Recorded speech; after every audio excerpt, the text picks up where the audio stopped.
I'm trying to find out why we got another one in here, bro. Why we got two of them, Savion? Nephew, you goddamn imposter. What up, cuzzo? What up, Mirrors? What up, y'all? Finally a dad?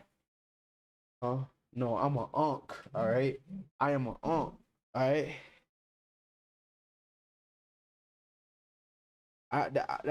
Listen,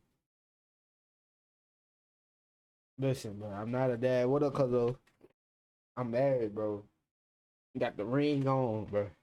Got the ring on at all times, bro. What up, what up, what up, W.A. bro? It's weird seeing my name in the chat, bro. Why? Nephew!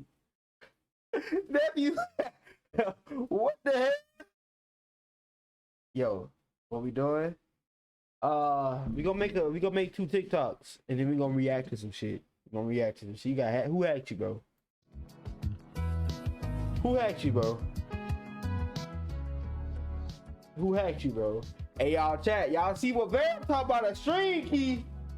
Hold on. Hold on. This motherfucker. What happened, cuzzo? Are you talking about me or him?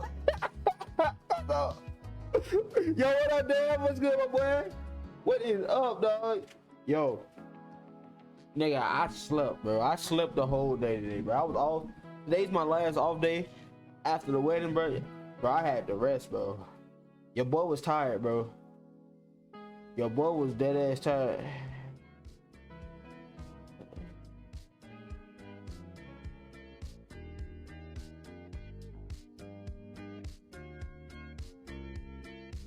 He got going on. I'm talking about Savion. I don't know what the fuck.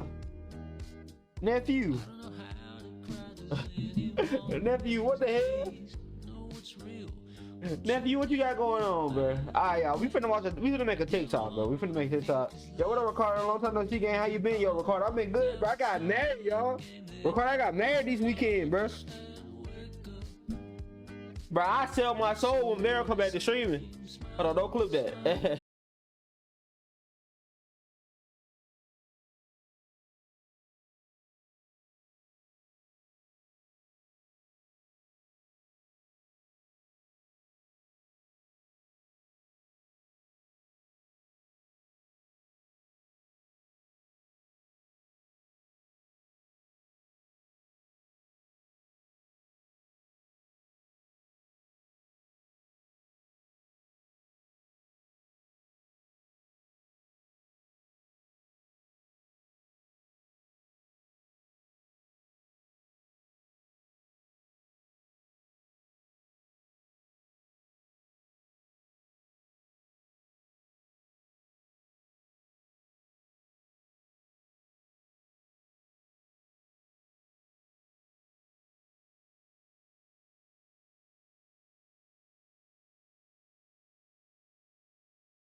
Just leave it at default. Bet, bro. What's up, Avant?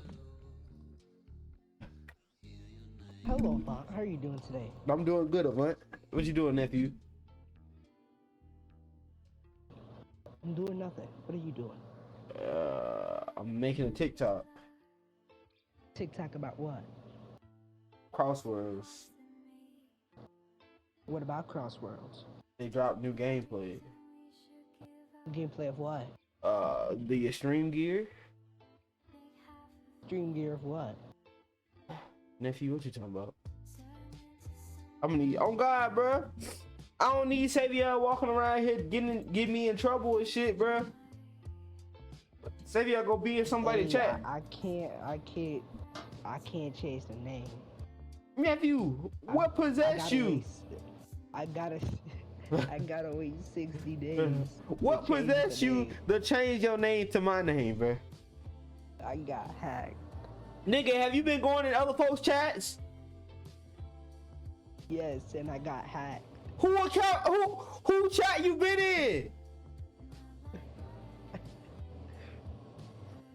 Man, I forgot. I just left that, but I got hacked. Nephew! So I had to make.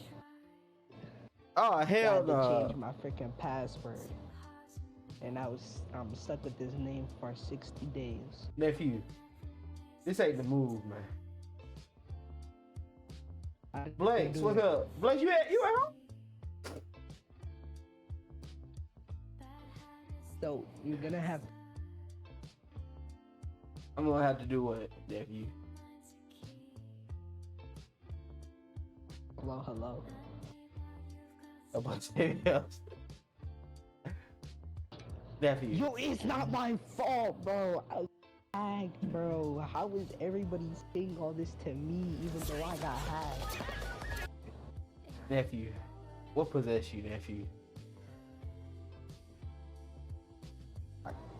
The possession. What possessed you to do this, Me nephew? getting hacked. I just got hacked. That's all. Make an altar count or something, bro. I think I know who hacked me. Bro, you can't get hacked unless you give people your emails. And look here, I have. As a matter of fact, I have. And I think I might know who it is. But I cannot say their name though. So I'm gonna speak with them, okay? This ain't sounding right, Savior. It's like, ain't no way a hacker would change it to a font. Though, exactly. Like, who would do some shit like that? Somebody knows. Click your hot shit. Because I gave them. I trust them, and I gave them my thing. And they changed my name to a bot. Because they saw me subscribe to me. They probably did that.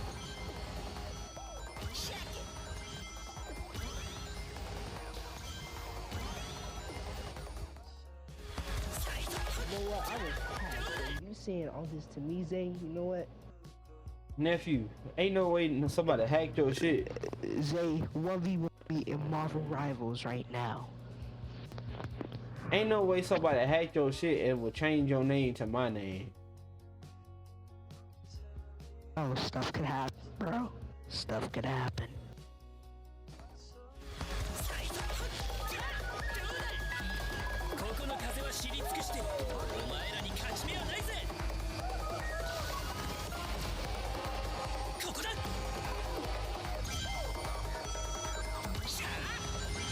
Something fishy about this shit, bro.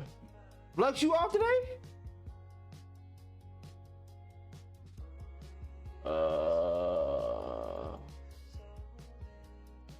No, this, I don't need that. I need, what other video?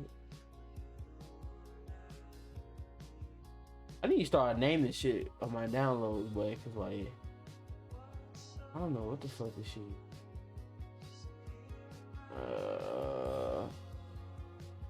Crossworlds gameplay 1 riders. It should be the riders. Oh shit. I guess we need that too. Now I'm gonna break her. What do you think about me? Oh brother. Is that nigga working? He ain't came on yet. Avantville asked me, what do you think about me? You.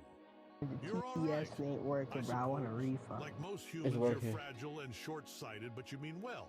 You probably think you have a good grasp on what life's about. In reality, you have no idea of the grander scale of things. Your potential is limited. But I guess you're doing the best you can with what you've got. Keep trying to be better, but don't expect to keep up with Zombie, real ask my power. content manager about that. Ask my content manager about that. See what my content manager say about Xenoverse.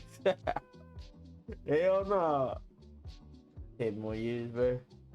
I don't think Xenoverse 3 half it, bro. Listen, bro. If I just act like Xenoverse 2 don't exist, my life would be perfectly fine, bro.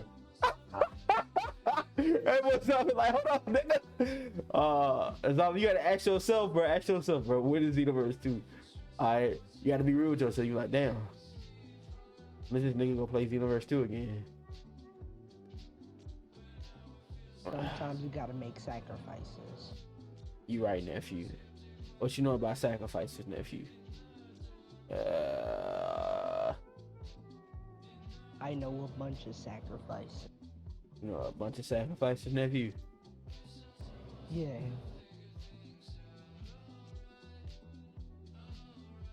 And Avant, you better play Doom the Dark Ages. I'll play it. I just had to buy it Or- first. Yeah. Look it, if you do not play it or do not buy it, I will give you a signed autograph from a character from Dragon Ball Evolution, the movie. I don't care about Dragon Ball Evolution, nephew. I'll give it to you. Nephew. Why would I care about Dragon Ball Evolution, bro? Then I'm gonna make you watch. the Okay, if movie you talking about on his ass repeat. outside, screenshot this. Oh hell no. Alright, if it's at alright. Alright, listen. I already don't want to play that. I'm already mad that we literally got a brand new Super Saiyan 4 transformation. And these niggas did not think about giving it to our CACs. I'm gonna be real with you. I don't think I want to play Xenoverse 2 for cast characters no more, right? Because I got Spark and Zero for that. But like, I play that shit for some CAC. I play that bitch for some CAC. I play that bitch for some CAC. Oh God, I would. When did Dead by Daylight stream? When does Spring Trap come out?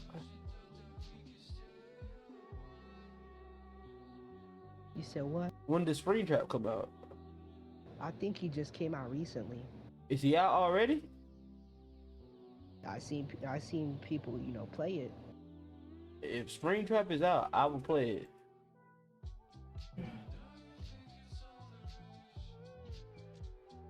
Yeah, actually 2017. Who, nephew? Oh hell no, bro. Oh hell no, nephew. You mean from the past? How am I pissing him off? I got first year for that. Have been on the. That's cap. I played Spark and Zero Friday. I played Spark and Zero Friday. I beat Savion ass in it, remember? So that counts, You didn't right? beat me. I did beat you, and then I let you beat me. No. Yes, you did. I did. I let you beat me because I started No. talking. Baby, I did whoop your ass. No, you didn't. You know what? All right. Yeah, I think on Friday, I think we're gonna run that. We're gonna have to do it again. You know what, nephew? I'm gonna let you have it. Turn of extreme. I'm gonna let you have it, nephew.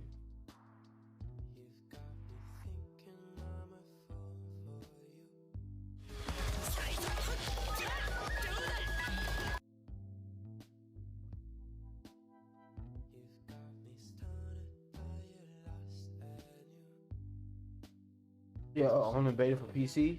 But Spring Trap, y'all let me know when that nigga drop. I'll play Dead by Daylight. On God. I can't wait to race through the next chapter with all of you. I'll see you on the start.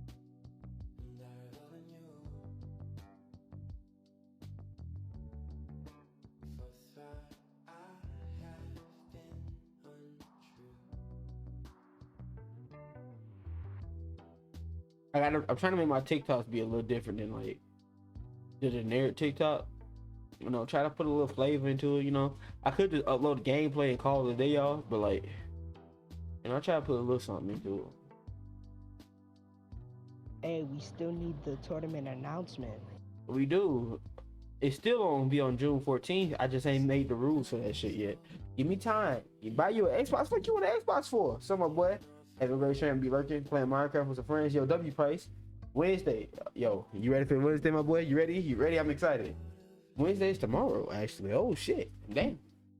Wednesday is tomorrow. I'm excited. W alert. Shout out to my boy Price, man. That's my goat. Shout out to Zombie. The fuck you need an Xbox for? Hello. When ain't DreamCon? Soon, Cuzzo.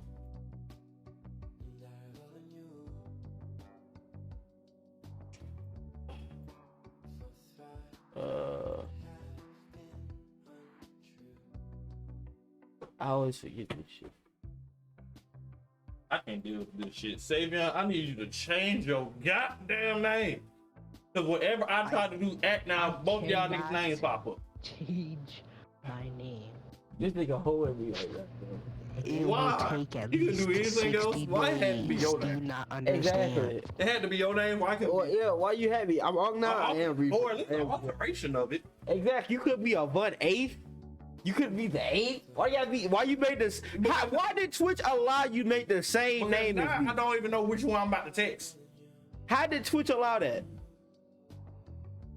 Sick of that shit. And yeah, actually, yo, Zero says I got married. I got married Saturday. I'm officially an uncle. Like dead ass an uncle now, bro. I'm dead ass. I can't run from it now. I know this place. This one's in the family.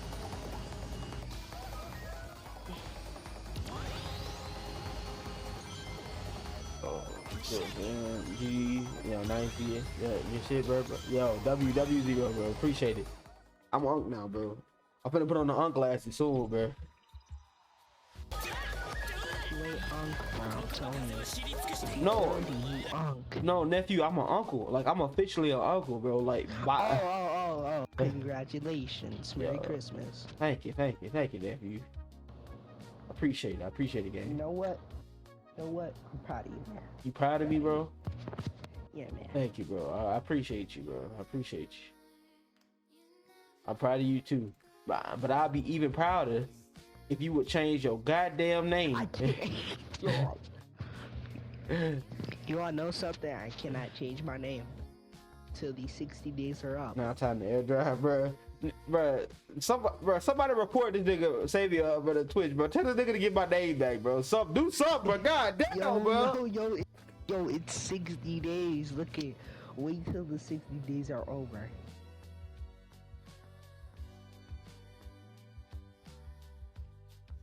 You know what? I'm Avant. I make the rules here. Nigga, you're not me. You're not me, bro. Let's say hello to Zaki real quick. Yeah, The intro you made me? I'm not gonna. Yeah, let me see if I can find it. Cause I don't know if I have it, but I see. Let me see. I could make you a new one. A brand new one.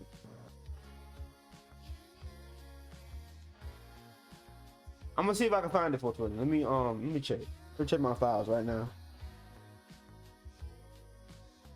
Can y'all see my files? Y'all can't. Y'all just can see CapCut. That's all. That's straight. I was already gonna ask. You wanna make you a singer? I owe you and Tajana an intro. I'll get on that. Yo, me, Price, and Cryo starting up a podcast tomorrow. I don't think me personally, I need to prepare. Like Wednesday came by quick, bro. Wednesday came by quick, bro. I got tore up last night, bro. I was so drunk last night, y'all. My damn, I'm not drinking that shit ever again, bro. That shit had my stomach hurting, bro. But what up? What up, Savion? If the podcast is trash, I'm gonna tell you, okay? Okay, But if it's good, no, I'll be honest, okay? okay, that's cool. That's I'll cool. be honest. I appreciate that. I'll give you my reviews, okay? Okay. It's either this is your last one, and you're never doing podcast ever again, or you know it's good. I mean, I'm a professional yapper, bro. You know, all I do is yap. So if a podcast is ass and me yapping, bro, something is wrong. Bitch, is this Sabrina Carpenter? Oh, no, I'm gonna say, why is it? I don't know. I cannot find your intro. Which one? I'm looking at my damn files. I don't even know what I named it. I sent it in the Discord, right? To John, can you look through the media in the Nexus and just type in intro and see if you see 420 intro pop up? Let me check and see if I sent it to your messages too.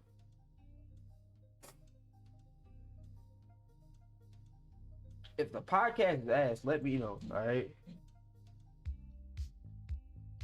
I'm not mentally ready to go back to work either.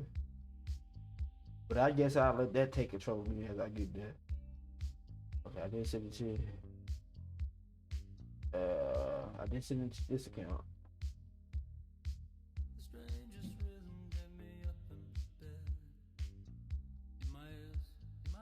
Vaughn, did you see the live action Stitch movie? Yeah, I heard his ass. Hey, look it, bro. I'm the voice actor for Stitch, guys.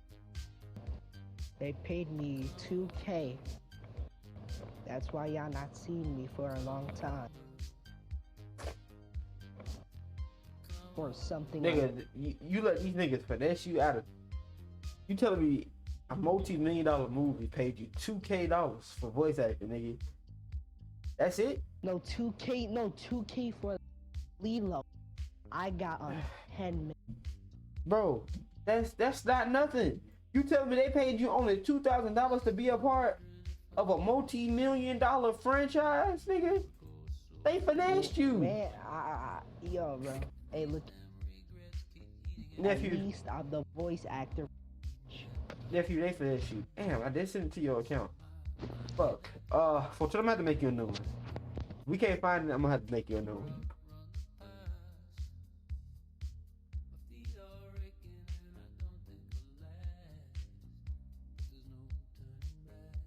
They did, but voice actor. So yeah, guys, go see the movie. Okay? You a voice actor game? I'm in there.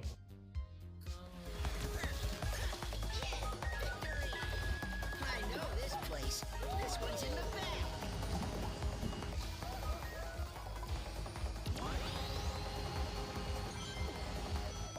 Check it.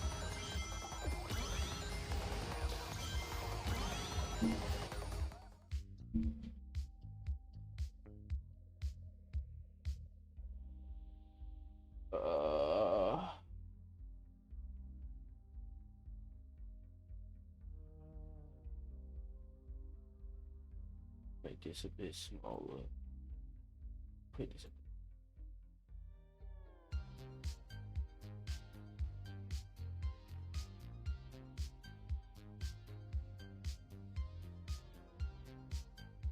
Hey, how that? You say it's lovely? The fuck? What you got on my damn? How that Sonic Day coming together? I ain't even started on that shit yet. I started on this week. I did say this week. This will be the week while I start going crazy on content, and I do mean that shit. I do mean that shit.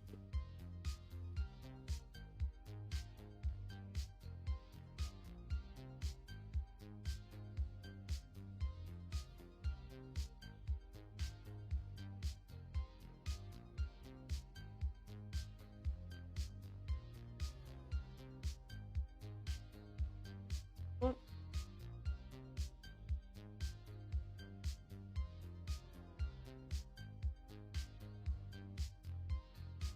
Bitch, what the fuck?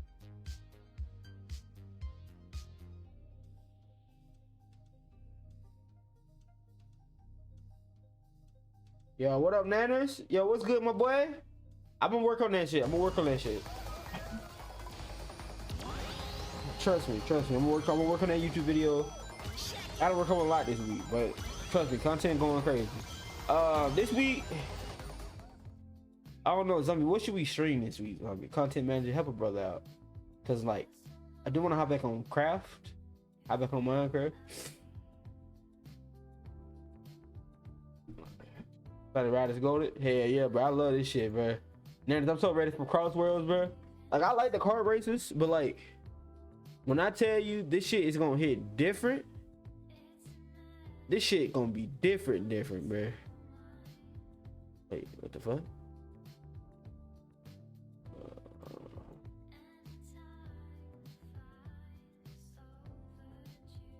We need a new Godzilla game. I agree with you, nephew. If we could bring back Battlefront, then why won't we bring back Godzilla? You know, we make a fundraiser. I agree. You know, do a collab or something. I agree. I think we could do a collab with Toho. You know, they'll give us the license. Toho You know, collab with who? Godzilla characters. I don't know. Could be whatever, but it'll be under their rules, and we'll give half of the money that we made the game to them. Make them a little happy. You know, we give them like, Nephew, why you saying like 50%. you saying like we finna make the game? Like, I can't make no damn game, nephew. But hey, how would you know Huh? if you don't try?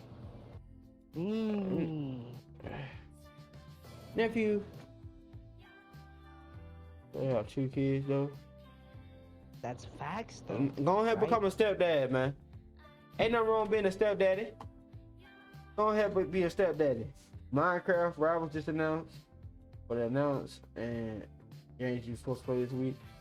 Bad. You know what? I can't find it for 20. I'm gonna just make you a new one.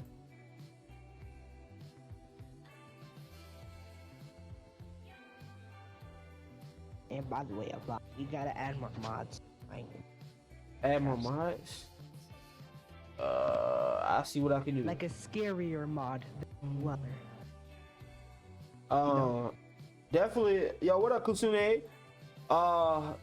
Ultron come out on the 30th, right? When is the 30th? Let me look at it. That's Friday. Yeah, 30th. Oh, okay. Bad. 3 more days. Okay, podcast tomorrow, chat. Podcast is tomorrow, so that's content for tomorrow. If you want to hit me, Cryo, and Price Yap tomorrow, bro, pull up for tomorrow. Pull up. Underwhelming. Y'all think so? Low-key grinding comp. www. How about okay, we got the podcast. Oh yeah, Tajon is in there too. Don't forget Estello.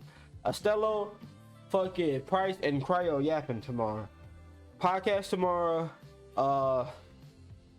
Thursday we could do the tournament announcement, and then Friday we could play fucking Ultron.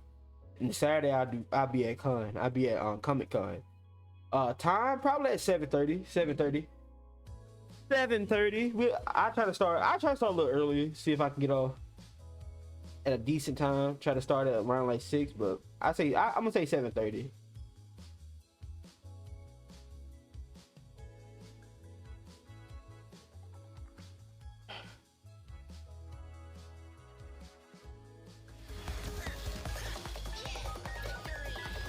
I know this place.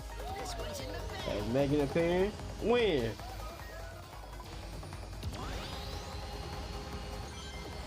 I'm gonna miss y'all. Nephew, what you mean? I mean, cousin, what you mean? Oh, cousin, you scared the fuck out of me. I'm like, where you going? I'm like, Zay. It's like, you can't be saying that shit like that. Yo, cousin, go crazy with the vlogs, bro. Go crazy with the vlogs, bro. I'm gonna be watching them shits, bro. Upload the vlogs and everything, bro.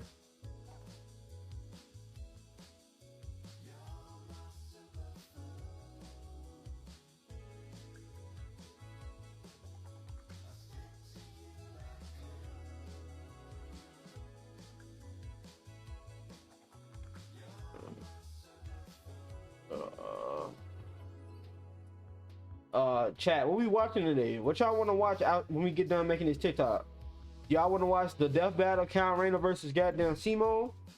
And I need to order food, bro. What we eating tonight, y'all? Green Cave, Sonic Riders.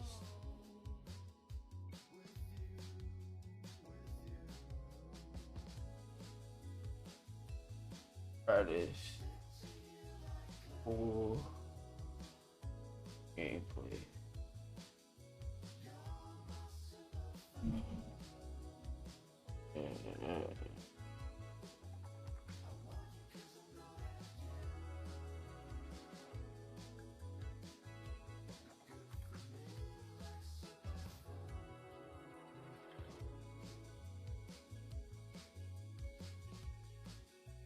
Oh, I'm not trying to move that.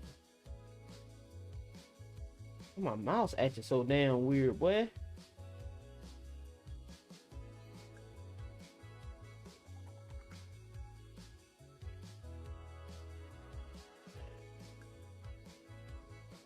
It was acting weird as hell.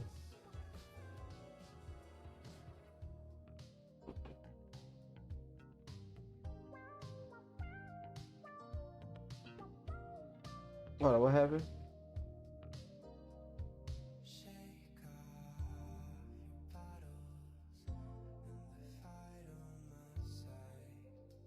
Megan Thee Stallion not coming to DreamCon no more?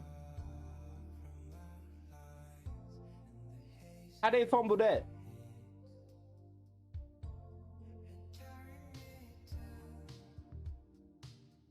How they fumble that?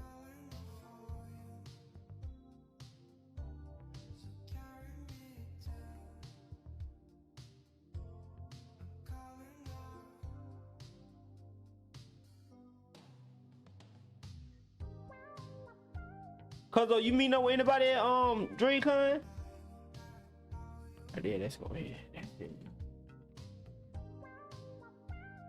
Sonic Riders.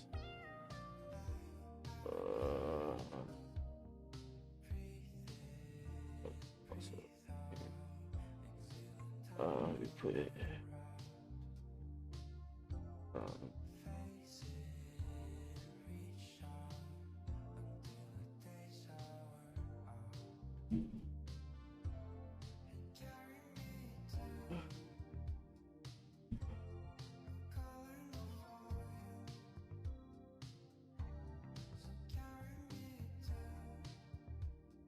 Yo, what up, Shiesty? Bro, Shiesty, look what nephew did, bro.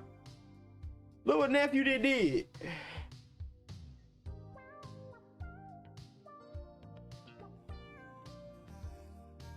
Green Cave from Sonic Riders. Full gameplay.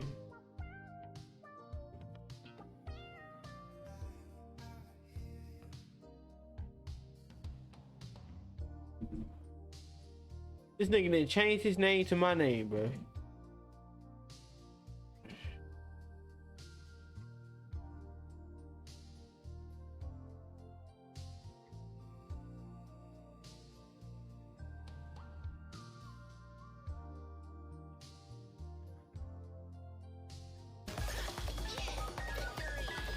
I know this place. This one's in the bag.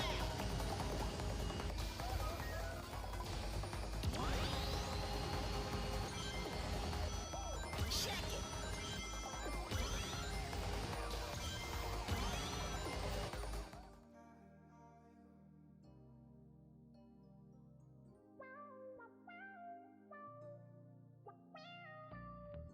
Ain't on him printed it as you, bro, but he gonna get me in trouble, bro.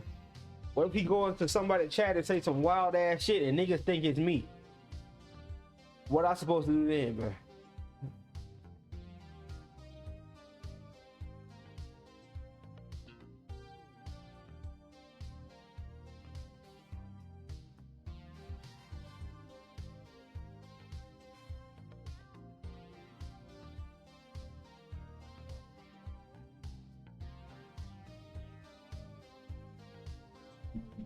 Accurate to the real you.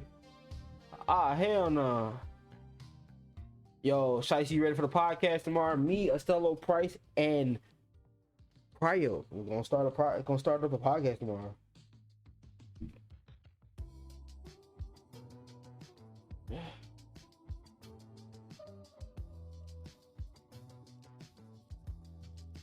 Yo, you seen Shiesty, you also seen that nigga Totally Not Mark dropped a fucking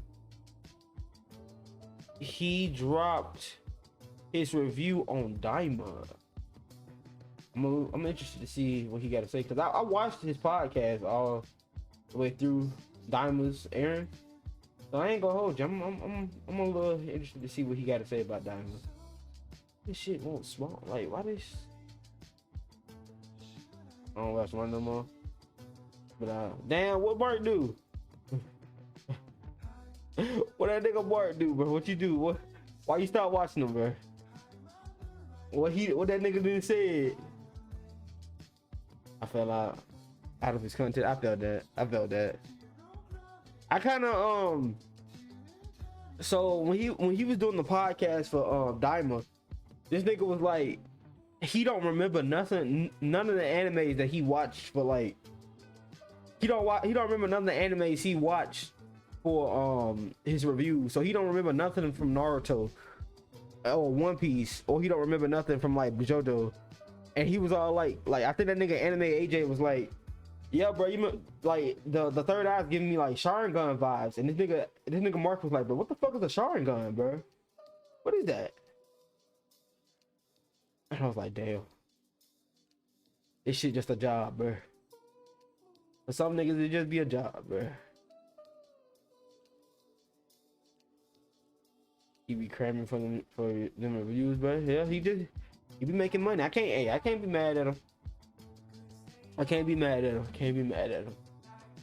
think this TikTok is ready. I do need to add a sound here. Since I can crank up the volume here a bit, just a tad bit. That'll go like.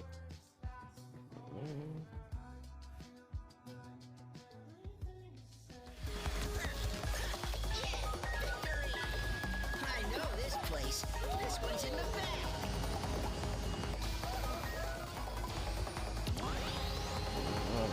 Yeah. Check it.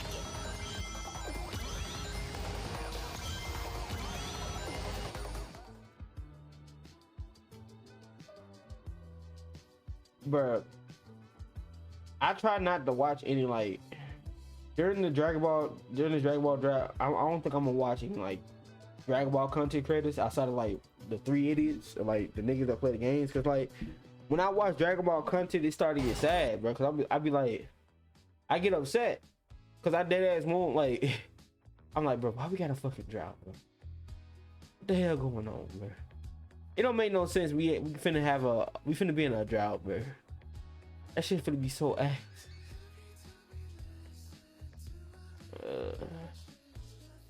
Even though content creators carried me to the drought, bro. Aquaman? Yeah, that's my goal. I'll watch a Aquaman video.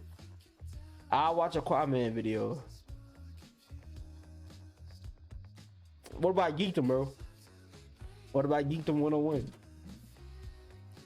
I know what y'all finna say, bro. No Geekdom hate. Don't be hating on my boy Geekdom like that, bro. That's my goal.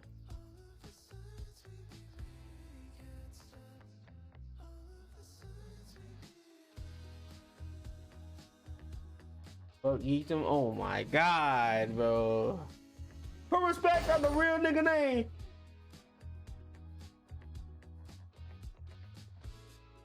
Check it.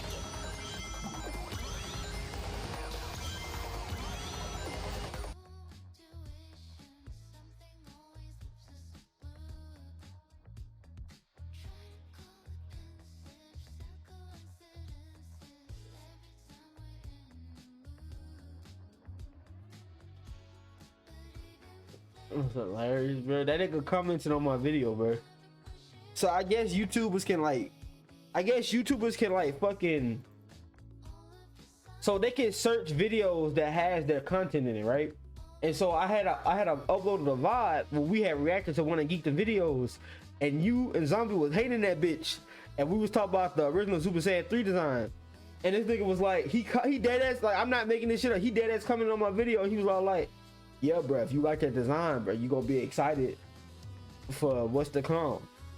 And that's when I knew Vegeta was gonna get Super Saiyan 3.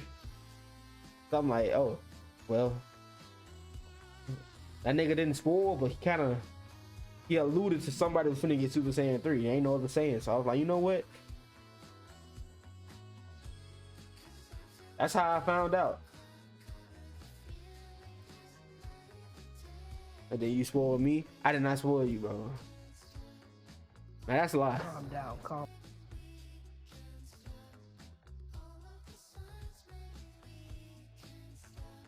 Bro, what's going on with my... Oh, there you go.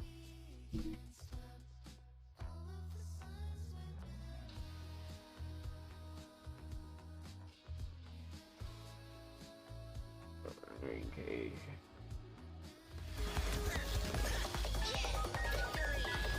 I know this place. This one's in the bag. I know this spoil. I don't care. That nigga. I didn't even spoil, bro. What did I say? That was such a spoiler, man. Check it. What did I say that was such a spoiler about Super Saiyan 3?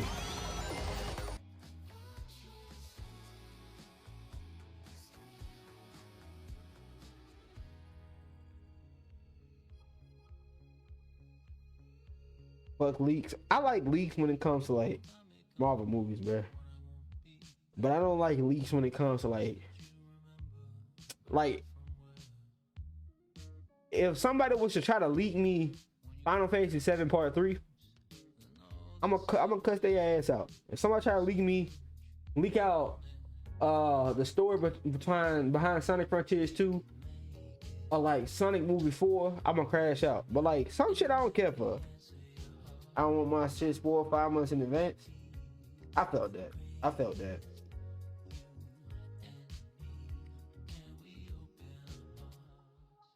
Yo ass definitely spoiled. I didn't know Super Saiyan 4 was coming. Listen, I did not have no insider information that Super Saiyan 4 was coming.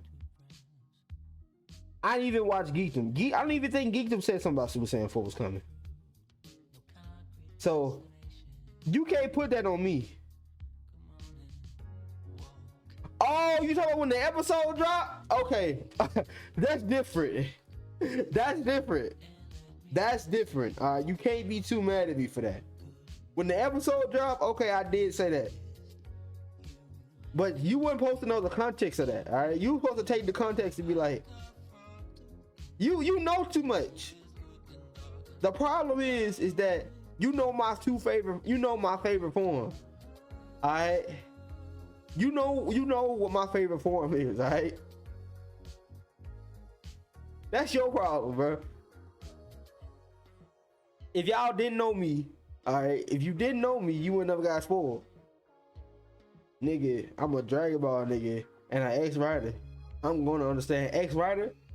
Nah, nigga, we finna start writing. Let's plan for let's do a Hexen meeting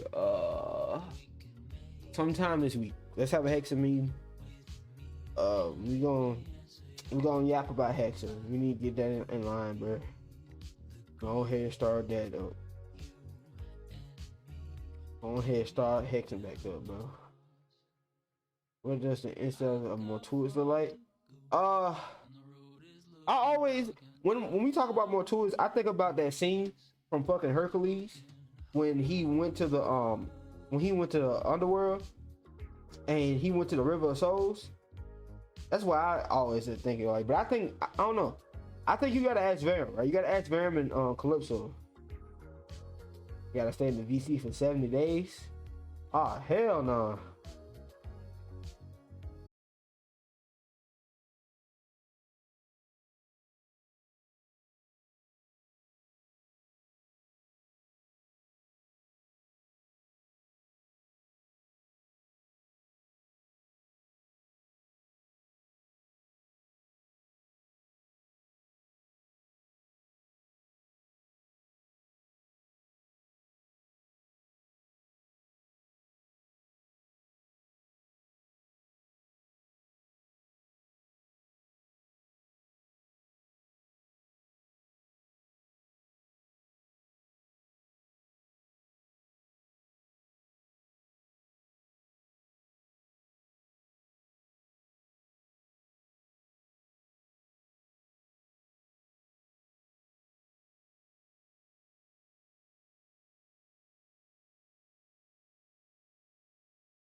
Watch the first two seasons of it to your eternity. The minor arc is ass though.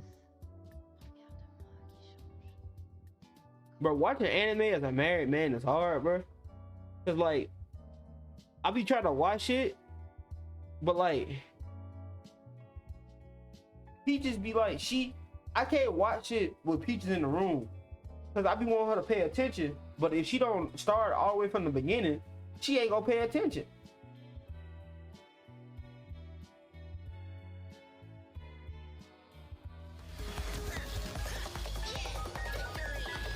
I know this place. This one's in the Oh bag. shit.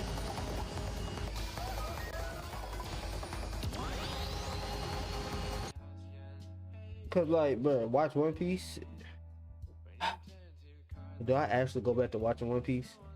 I've been ducking One Piece for like a year, what, 2 Watch years? One Piece, it's peak, bro. I've been ducking, bro. I've been ducking. I'm gonna be real with y'all. I've been ducking One Piece. Cause like, y'all, I'm gonna be real with y'all, bro. I be getting tired of reading.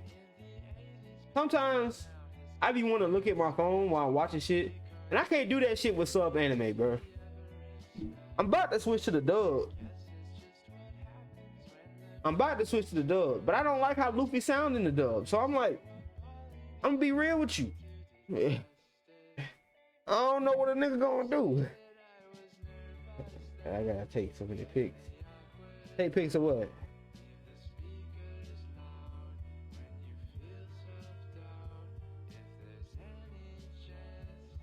I just found my 2011 Transformers Bumblebee Cup from the live action. Now, how old were you in 2011, nephew? At the con, cuz oh, at the con? Oh yeah, you gonna That go was crazy. the freaking third You meet, movie. cuz you meet everybody? You meet some folks?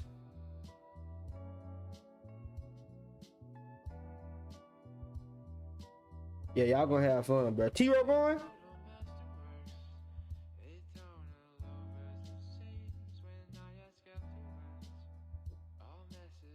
Right.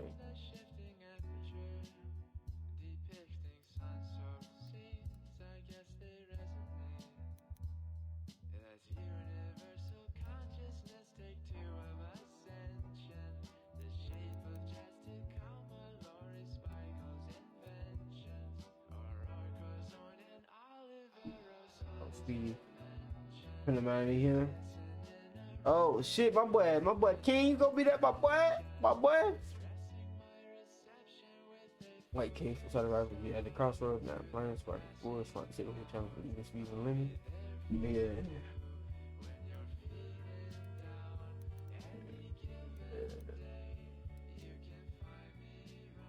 Bro. What's your damn account called? See, I be stealing niggas captions, but I make sure I credit them, bro. I don't want to know. I want to give them niggas credit, bro. But I'm just reposting, right? I'm not really like making them, so I give credit. Sonic Rider, Sonic the Hedgehog, FYP, do Sonic.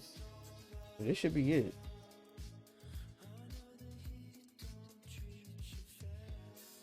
Locations.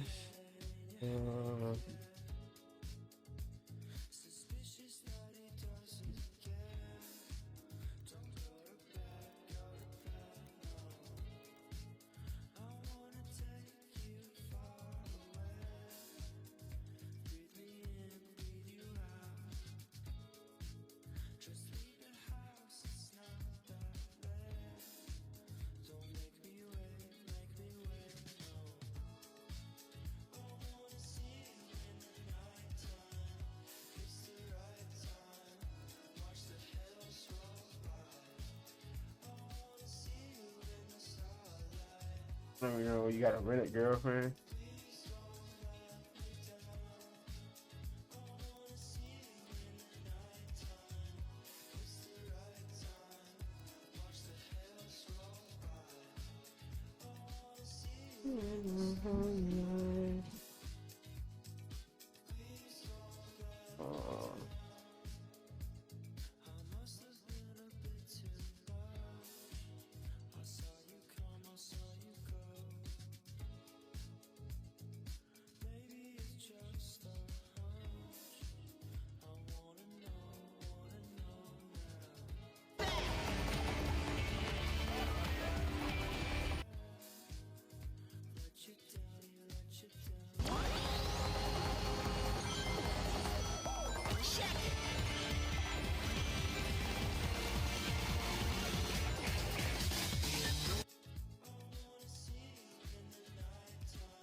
Hot Rod's the best person there. It is.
How's your day going, bro?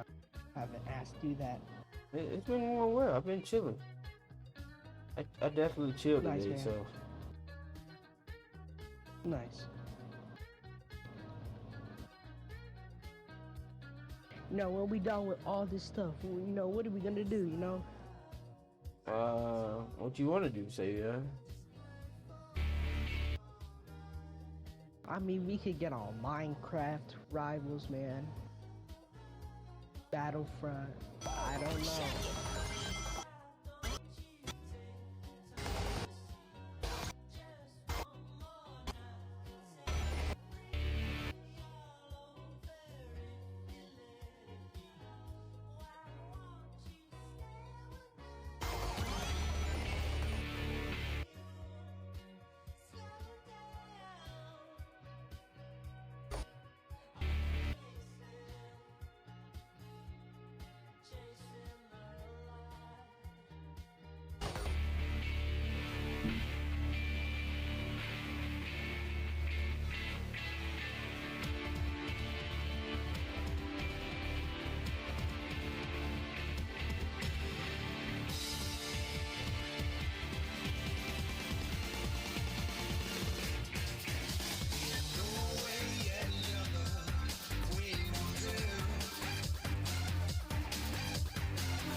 Sonic Riley, Sonic the Hedgehog, Racing, Sonic.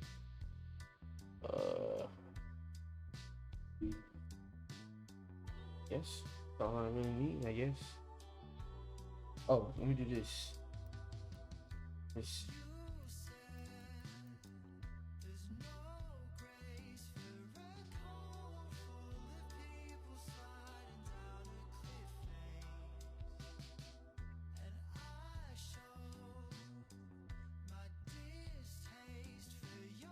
We gonna see if this TikTok pop.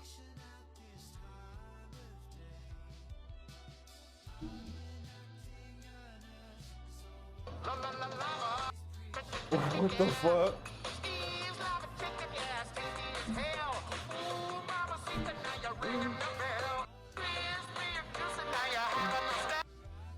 Nephew, what the hell?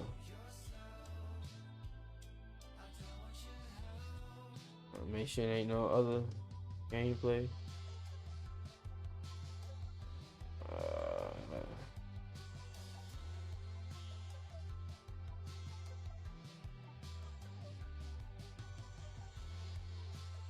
All right. Let's do it to it. Let's watch Death Battle. All right, let's tee up. Let's tee up. Let's tee up. Is this Death Battle worth me making a YouTube video out of? A reaction? A reaction video? Is it worth it? Let me know so I can hit record.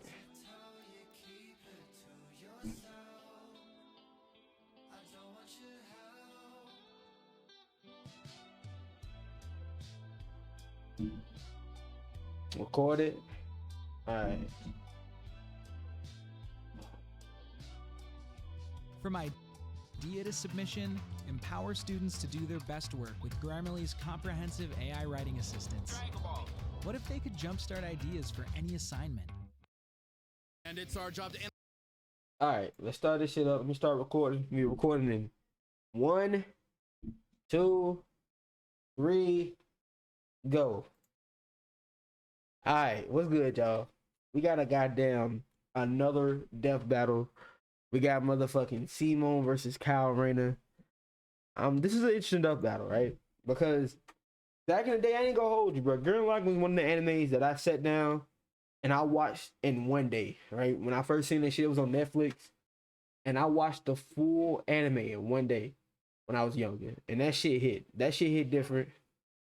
That shit was amazing. However, Kyle Rayner is one of my favorite Green Lanterns of all time. I played a lot of DC Universe as a kid, right? And one of the biggest arcs in DC Universe when it came to DLC was the Lantern story, right? And dog, when I tell you the Lantern DLC in DC Universe used to hit so hard, bro. You was fighting that nigga Hank Henshaw, bro. You was on Mogo. That shit was gas, bro. That shit was gas. So these are two people that like I fuck with. I don't really have a bias this time. All right. The last time we recorded a Death Battle reaction, I had a bias for Eggman versus Bowser, and y'all Mario niggas ate my ass. All right. But however, I'm not gonna let that shit happen again. Let that shit happen again. We're gonna get into it.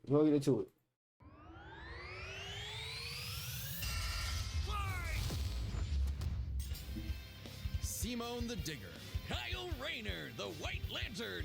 Two men born of Earth with the willpower to pierce the heavens and conquer infinity. This shit is hand-drawn animation. Boomstick. And it's our job to analyze their weapons, armor, and skills to find out who would win a death battle. Deep underground, Jiha Village lived in dreary isolation, oblivious to the wider world above their squalid cave. That's where the hero of our story comes in.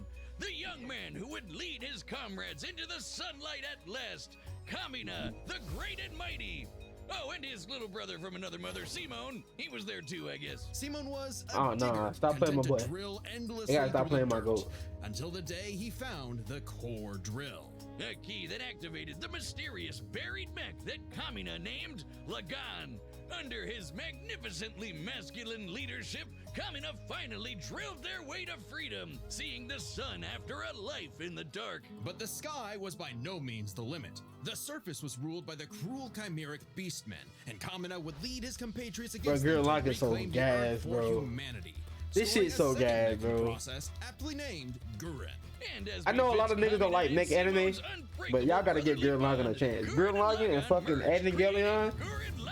Y'all gotta watch that shit. Piloting the body and Simone the head, these two were unstoppable. Of all the giant fighting robots in all the animes across history, oh, speaking of Evangelion, there you go. Just be the absolute coolest, fueled by its pilot's willpower and capable of making any weapon they can imagine, including missiles, a jetpack, a sunglasses boomerang, and of course, drills. Wrist-mounted drills. So what better than Evangelion? You tweaking? I do like it though. I like both of them. The Giga Drill Buraku! Side note, it is so funny that the only thing they could think of was drills. That's like if I made booze or something, my whole personality. What up? With Gurren Lagann's damn, bro, niggas can't like drills? What the fuck? Forces, liberated human drills are cool, and what? a rebellion against the Beastmen King, Lord Genome. Until that gotta be tweaking, bro. You see they, bro, I think they don't like anime, bro. Cause what the fuck it mean? All Simone's fault. What they mean by that shit? His willpower waver, and his soul brother paid the price. After all, he was just a humble digger, at home in the darkness, guided solely by the light of Kamina's spirit. So his big bro left him with these final words. Have faith in the Simone who believes in you. Damn. Kamina was the one looking up to him the whole time. It was Simone who found Logon, Simone who pierced the surface, and Simone who would now lead humanity to victory. Especially with his gal pal Nia at his side, who helped pull him out of his rut and kick Lord Genome's ass. But victory only lasted 7 years before the anti-spiral attacked. Unimaginably powerful godlike aliens, the anti-spiral feared humanity's potential, what they dubbed the spiral nemesis. Remember how Gurren Lagann runs on fighting spirit? Turns out that's just a You a hood manifestation weed of spiral toys? power. I'm a hood weed toy. Nigga, I watched Gurren Lagann when I was, how old was I? Shit, I had to be like 13, nigga. I'm not a tourist, nigga. I've been on this anime shit longer than you had the ability to read, nigga.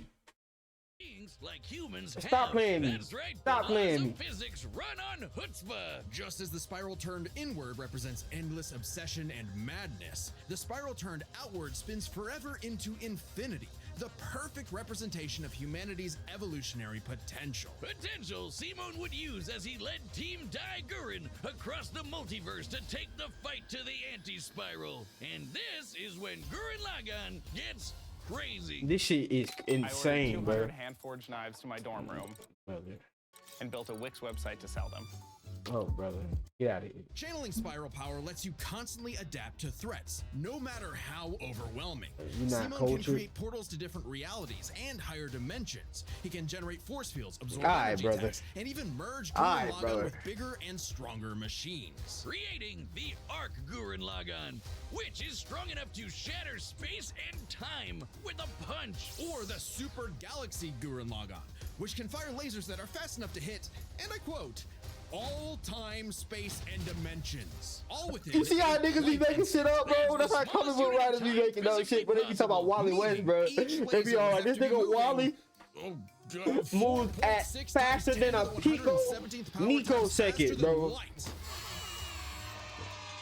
Oh, well, looks like this Okay, wins the we doing award for shit. fastest Oh, calculated God. speed in our show's history. Oh, Congratulations, God. Gurren Lagann. Move over, SpongeBob. You've been dethroned. Oh, and the guidebook says they hit an innumerable number of enemies across infinite universes. You literally cannot What? calculate how fast that is. But it wasn't Nigga, enough to how? escape the anti-spiral's greatest trap, the multiverse labyrinth.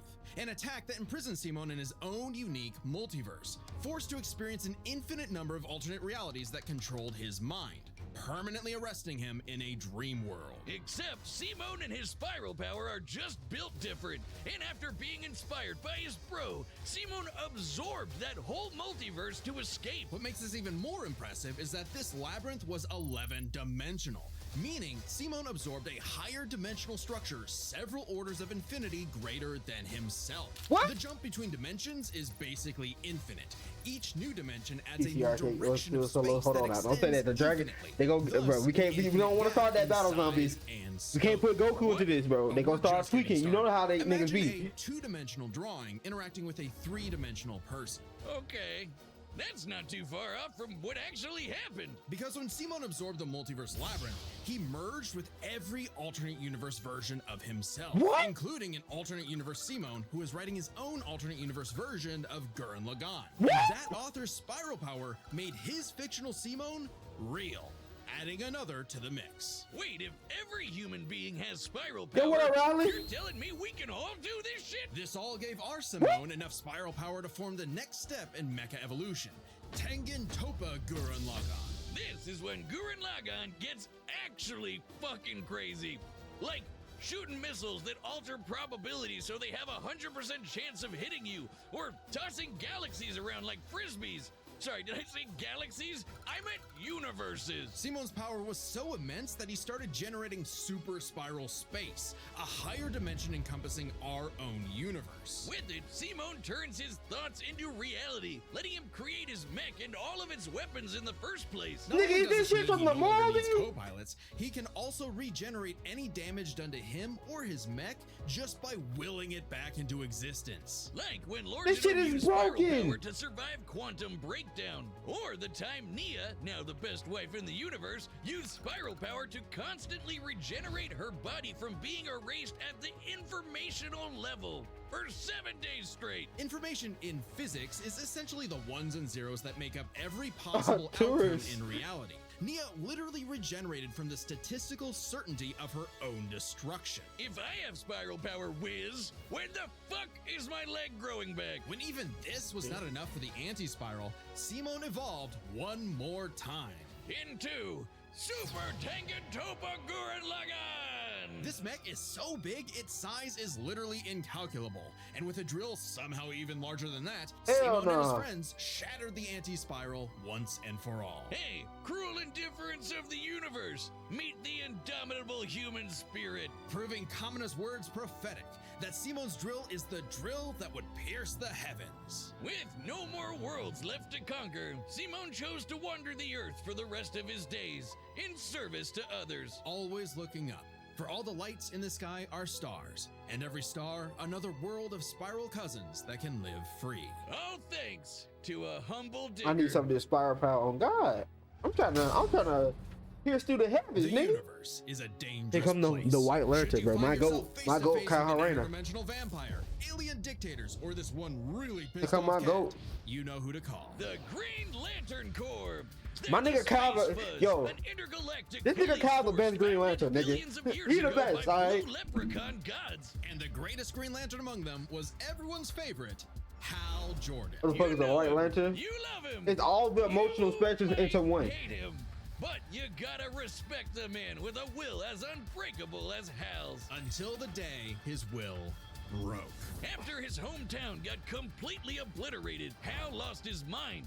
He rampaged through the core, killing everyone in his path, and absorbed the central power battery, the literal Green Lantern. Becoming the Emerald Tyrant, Parallax. There was only one survivor of Parallax's killing Thanks for the spree. regular nigga. Ain't no regular nigga. And with what remained of his strength, he gave the last Green Lantern ring in the universe to a human, Kyle Rayner. My So goat. was Kyle picked for his indomitable willpower like Hal was? He was just there. He had no idea what was going on. Must feel good being given the most dangerous magical weapon in existence to figure out on your own. Hey, if Colonel Sanders, Daffy Duck, Space Wheat, and a sentient fox can master it, what's your excuse, Kyle? The Green Lantern ring can do anything, fulfilling any wish its user desires as though it were a genie from a lamp. It lets you fire energy blasts, create force fields, affect gravity, turn invisible and intangible, manipulate matter, time travel, warp reality, and erase things from existence. Think we're exaggerating? Broken. Well, consider the time Kyle stretched the very fabric of space to increase the Planck length a billion times over.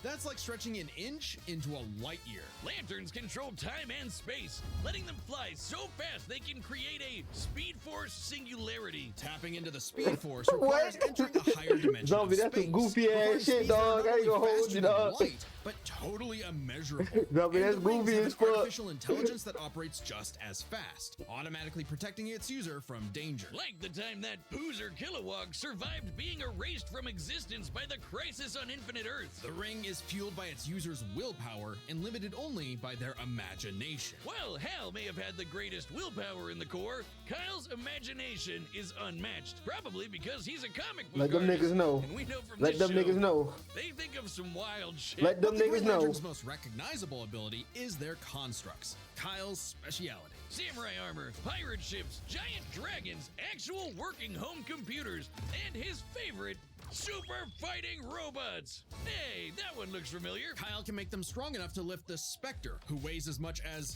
eternity. Or hold back a 12.3 dimensional Big Bang. Wait, Bro, 0.3? keep in mind, this is just Kyle just doing this shit as a Green Lantern, bro. We ain't even got the White Lantern Kyle yet, bro. We ain't got to the White Lantern Kyle yet. 12.3 dimensions. We ain't got to the White Lantern yet. Stupidest thing I've ever heard. The ring's Nigga is only broken. downside is that it's limited to 24 hours before needing a recharge. So it can blow up universes, but it has the battery of an iPhone. Never mind, that's the stupidest thing I've ever heard. Although I'd say Kyle's biggest weakness was Kyle. With great power came no responsibility. Perhaps a manifestation of Kyle's self-doubt.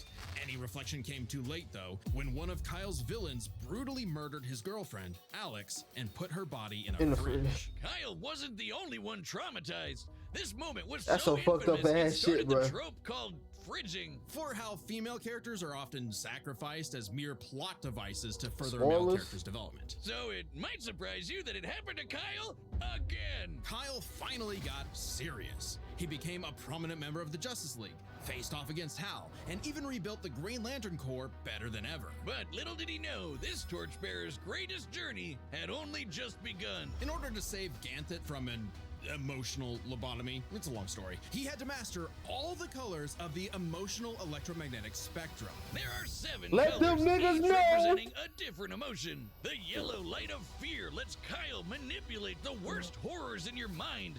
The more scared you are of him, the stronger he becomes. Orange light is fueled by bottomless avarice, possessing Kyle to absorb not merely his enemies' attacks, but also their souls. Red is I rage, think I want the ripping Green out Lantern ring. Kyle's I heart want and the red. replacing I his want red, blood with but napalm. you gotta be angry forever. Sounds like it Cause if sucks, you but ain't angry, it's it'll metal kill as you, bro. hell. Blue light is powered by The Red hope Lantern ring will and kill you allows if you're not Kyle to angry no heal more. wounds, resist mental domination, and supercharge his ring.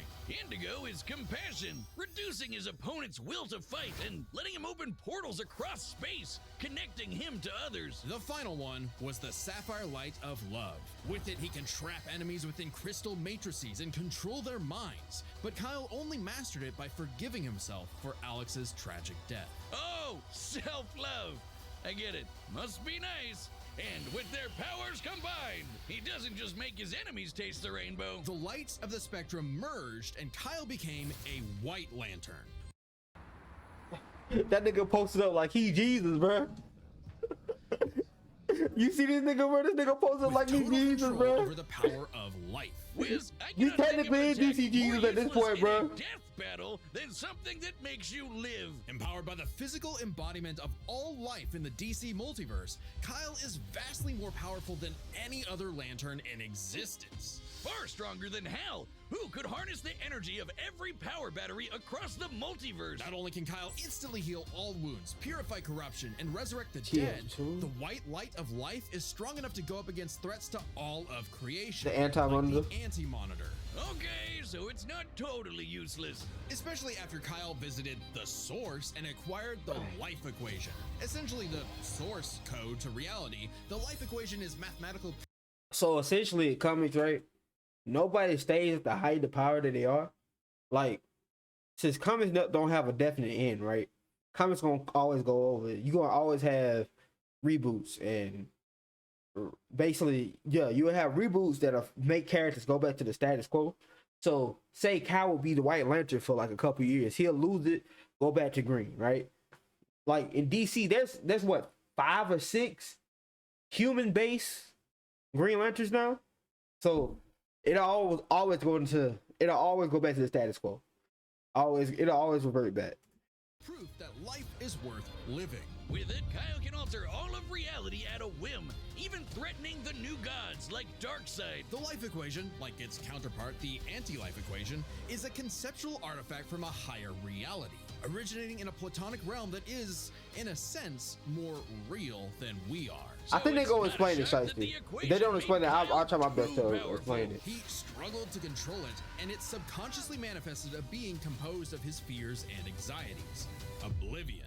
Kyle's greatest weakness was still himself. Kyle spent his whole life struggling with the power that the gods granted him, and throughout it all, he always rose to the occasion, carrying the universe on his back. But ultimately, the only way to stop power from corrupting is to spread it. So Kyle split the life equation into pieces to found his second core, the White Lanterns.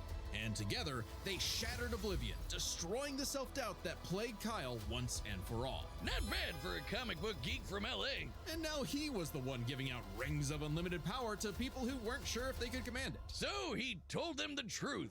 You can't teach someone how to use such power. You have to learn yourself, making mistakes along the way. But with the power of life at their command, there's no end to their journey, only endless beginnings. So keep in mind, right? I don't think they gonna go over this, right? But there's a thing called Black Lanterns 2, which is just death, and like all like the way they beat fucking the Black Lantern is that they gave everybody lantern rings and shit, and like this nigga was bringing back niggas back from the dead, like zombies and shit. And the way they beat him was with the White Lantern, right? With the White Lantern Kyle Rayner, shit is busted, right? You put White Lantern Kyle against like regular Superman, White Lantern Kyle definitely winning that shit, bro. Everybody in DC has times where they're individually all busted, because you have shit like fucking Batman, who got a Hellbat armor and shit, who was forged to fight Darkseid. That nigga just a nigga, like he just a regular nigga, right? You got fucking Wonder Woman, who's a fucking god, right? She has swords that can cut gods and shit. She's equally, bro. I think in DC Dark Metal, Diana became like, I forgot what she did, but she pretty much was the main character of DC Dark Metal and rewrote reality. It gets crazy, Shiesty. Comments get crazy. That's all I can say, bro. It get crazy. Hey, remember Beerus versus Sailor Galaxia? No? Well, that's because it was taken off YouTube for being too anime. But we've got a solution. It's our own website. That's www.deathbattle.gg. It's like our own private Patreon, with a store for Death Battle merch and a complete Death Battle video archive.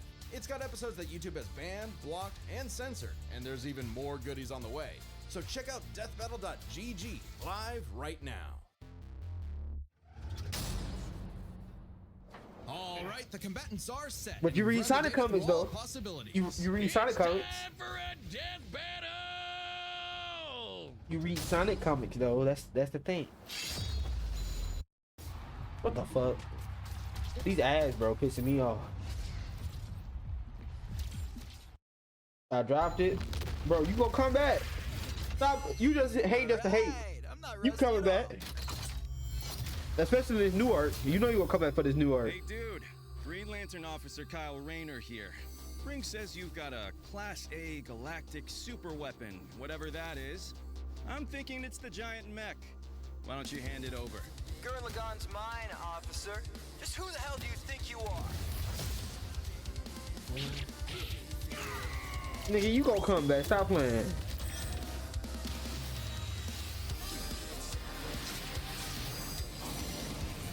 That nigga turned that shit into Shimron.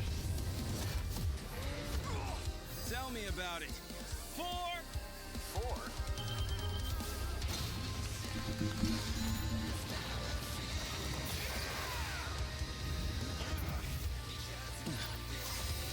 That's nothing! My drill will pierce the heavens! Well, they going crazy already? Already?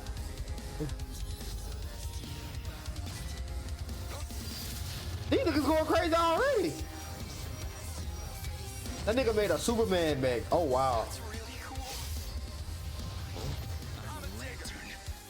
We do the impossible. See the invisible. Touch the untouchable. Break the unbreakable. If you ain't know, Now you know.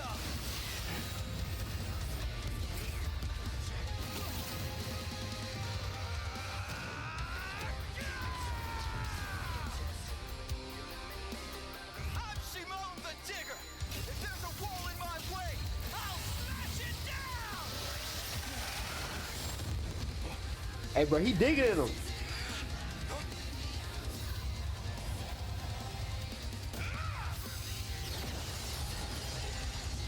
Stop fighting. Think about your fear of death, your love of your friends, your compassion for me, your hope for the future. Choose life. Lock in. Have faith in the Simon that believes in you.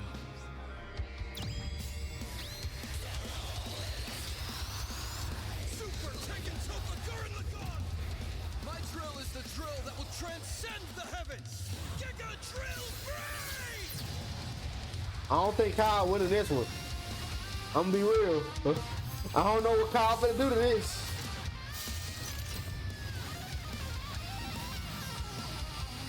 And they going bad for bad though. That is kind of tough. I respect Kyle for that. Nigga say, oh, this nigga using drills, I'm gonna use that shit too.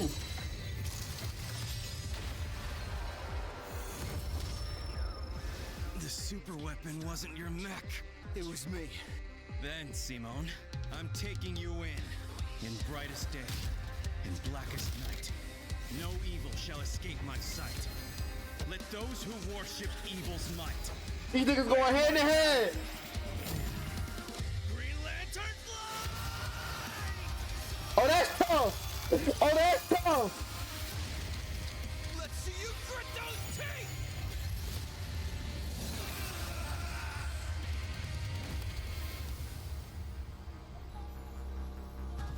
You'd make a good lantern.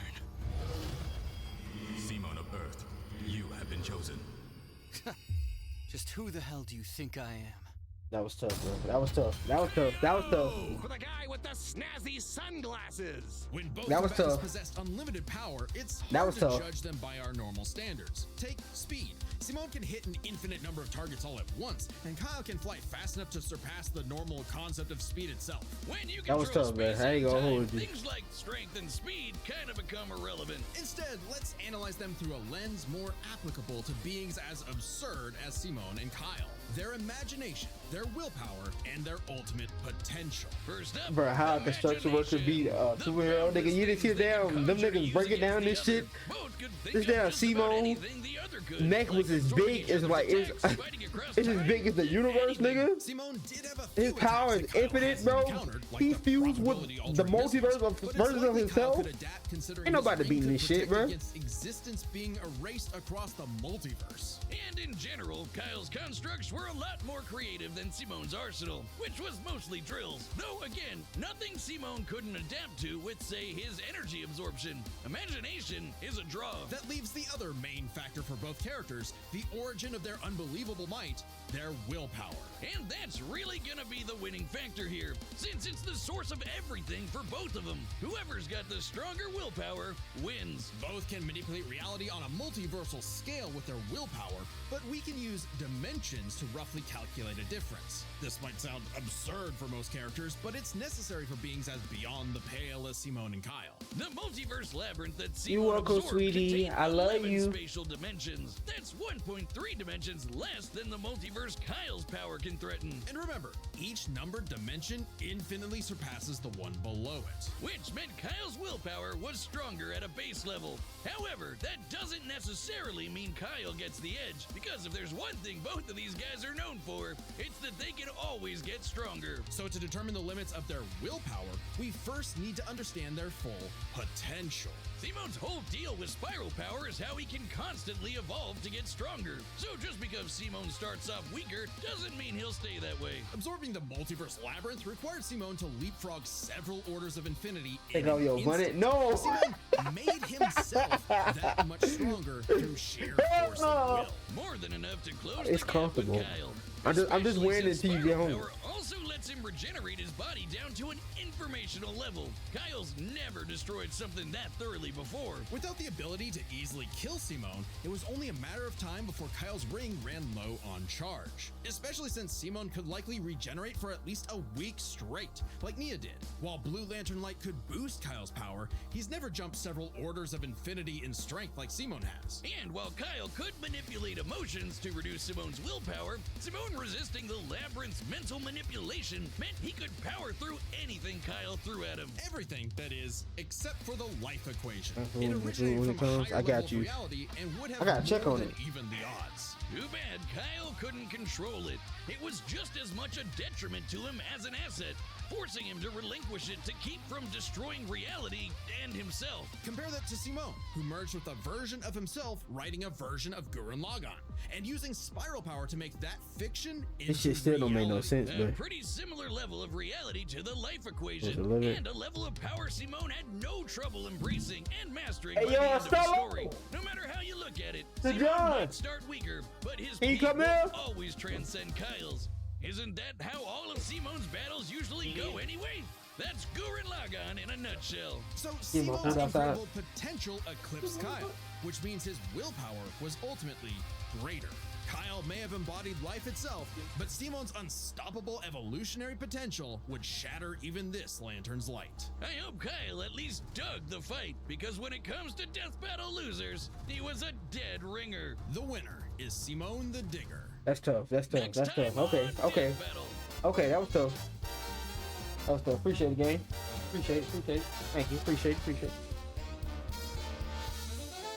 Tom and Jerry versus. Subscribe and join What as a the member to fuck? see more Death Battle. Thanks Yeah, for that's gonna be a watching. funny ass death battle, bro. That was okay. Okay, I fuck with that one. I fuck with that one.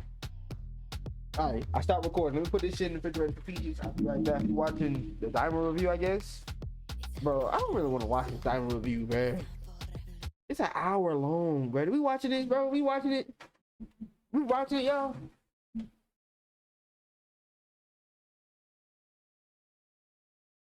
This episode of Death Battle is sponsored by Brandon Yates. Again?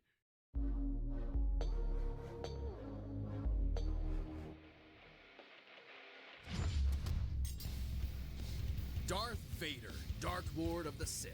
Obito Uchiha, secret leader of the Akatsuki. Prime examples of how you could die a hero or live long enough to become a villain. He's Wiz and I'm Boomstick.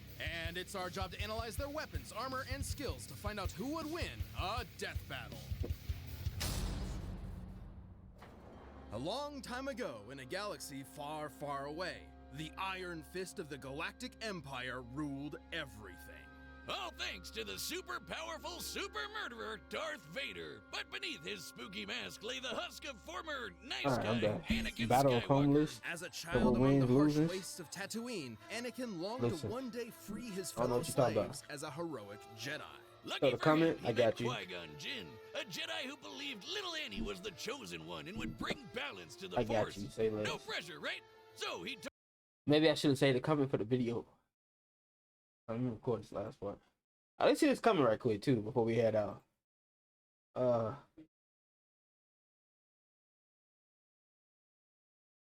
See what this comment talking about, bro. See what these boys talking about in this death battle comments, bro.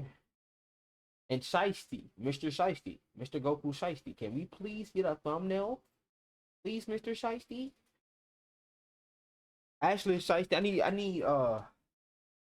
I need two things from you. Ain't gonna hold you. Can you make a invitation? Can you make a essentially what you made for the tournament, but can you make one that just say you're invited?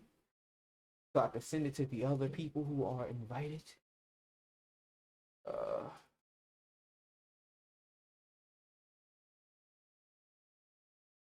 Can you do that for me, Shiesty?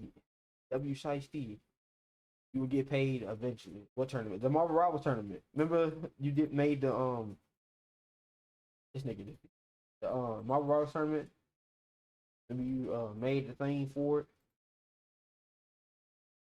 Can you knock off the killing part? The finale has worn out. It's welcome, but just call yourself a versus battle and stop being man children. Why niggas mad about this shit? And why it's not showing up? What the fuck?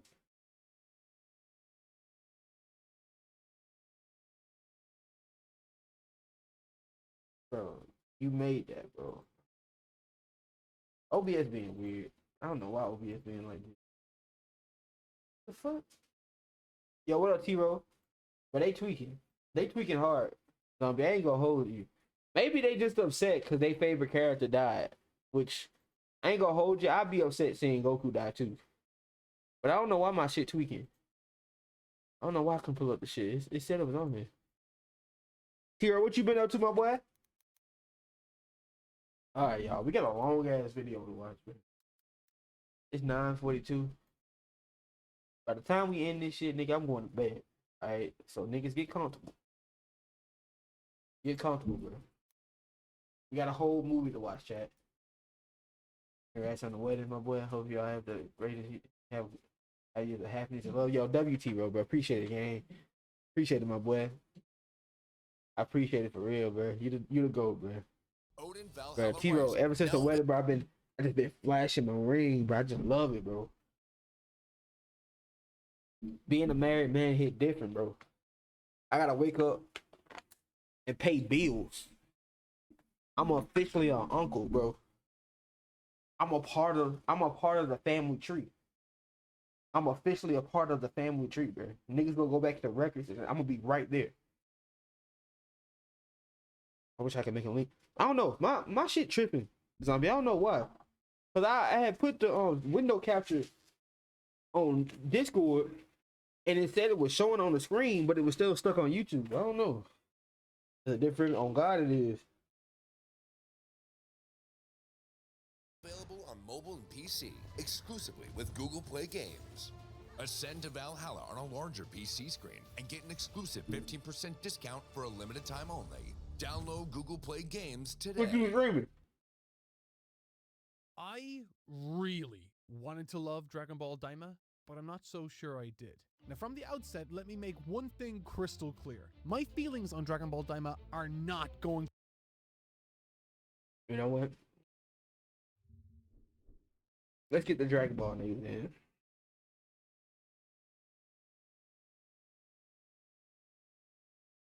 What you played on Roblox? What they had on them?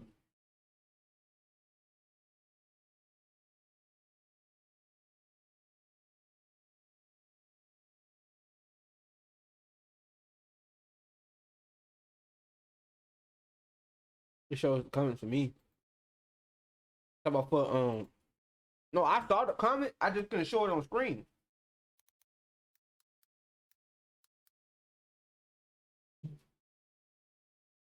Every time it's a brain rot.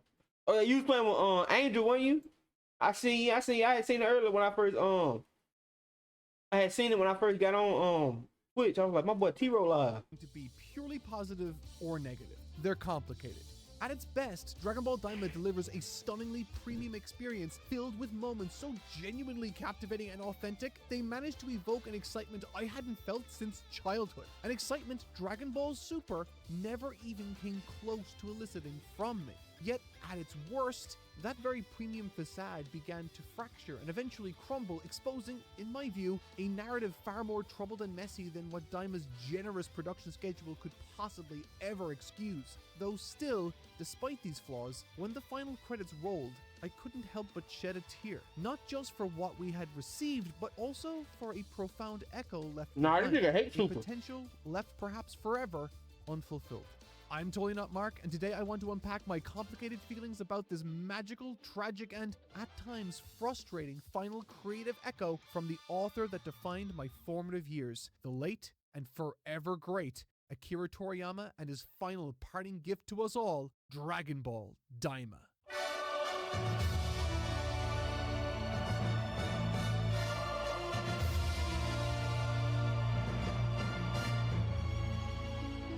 Daima got some good ass When Dragon Ball animation though. Daima's That's one first trailer thing. dropped, you could almost hear the sound of every fan's heart dropping in unison. Okay, that might be a smidge hyperbolic, but given the creative choice to age down the cast and set the series immediately following the Buu saga, it was inevitably going to draw immediate comparisons to Dragon Ball GT. Now I know Dragon Ball GT has its fans, but I'm proudly not one of them. Sure, it has its moments, but overall it's plagued by fundamental You know what? problems. He hates many of GT. which I've I don't detailed think he hates previously. Super. You can check that out for yourselves. But among its most criticized choices was the decision to turn Goku, everyone's favorite plucky butt kicker, back into a child. Again, despite my own criticism, I can understand why GT took that route. You see, a major issue plaguing modern Dragon Ball is something called power creep, where the main characters have become so excessively powerful that introducing increasingly stronger villains can feel cartoonishly forced and contrived. I mean, we've literally gone from a strong kid in the forest struggling against regular humans to that same character taking on literal gods in space. Power creep's a hell Let of them a make a drug. note. However, jokes aside, this aspect of Dragon Ball is precisely why finding a solution to power creep often feels contrived or like a significant step backwards in terms of narrative progression. Unlike most other shonen stories that offer battles as a means of dispensing the narrative, Dragon Ball goes one step further. At its core, Dragon Ball is specifically about the physical You progression can and watch the the rest pushing of that past stream. one's own I probably can limits. finish all Thus, of it, right? Since reverting I'm me. characters to a previous checkpoint We'll in see. their physical journeys, i.e. turning them back into kids, feels Cause I'm locked in, right? Cause it's like picking up Frodo from Mount Doom this editing is pretty good, right? and dropping him back at the Shire just to extend the story's runtime beyond what feels natural. We're gonna This lock is a in for major this. issue I had early on with Dragon Ball GT. Its regressive transformation felt superficial as well as antithetical to Dragon Ball's fundamental story. While it impacted Goku's abilities, everyone else remained unaffected, making any dynamic change feel relatively shallow and forced. Furthermore, the primary goal of GT was to gather the Black Star Dragon Balls again to prevent the Earth's destruction, not to reacquire that lost progress. Essentially, this creative choice from GT existed Nigga, what? primarily as a nostalgic visual I don't feat, mind rather than GT a art style. genuinely compelling Actually, narrative that's not the. tool to I don't think inform GT's the art style was story never a problem in with me. It's the meaningful right for me. capacity. And so it's no wonder the majority reaction to Daima's trailer echoed those very concerns. However, Daima has one thing Dragon Ball GT didn't: Akira Toriyama at the writing helm. And honestly, his approach, while understated, was inspired. I ordered 200 hand-forged knives to my dorm room and built a Wix website to sell them. I need some damn ad blockers or something. What the heck? You guys both turned small! What do you mean we turned small?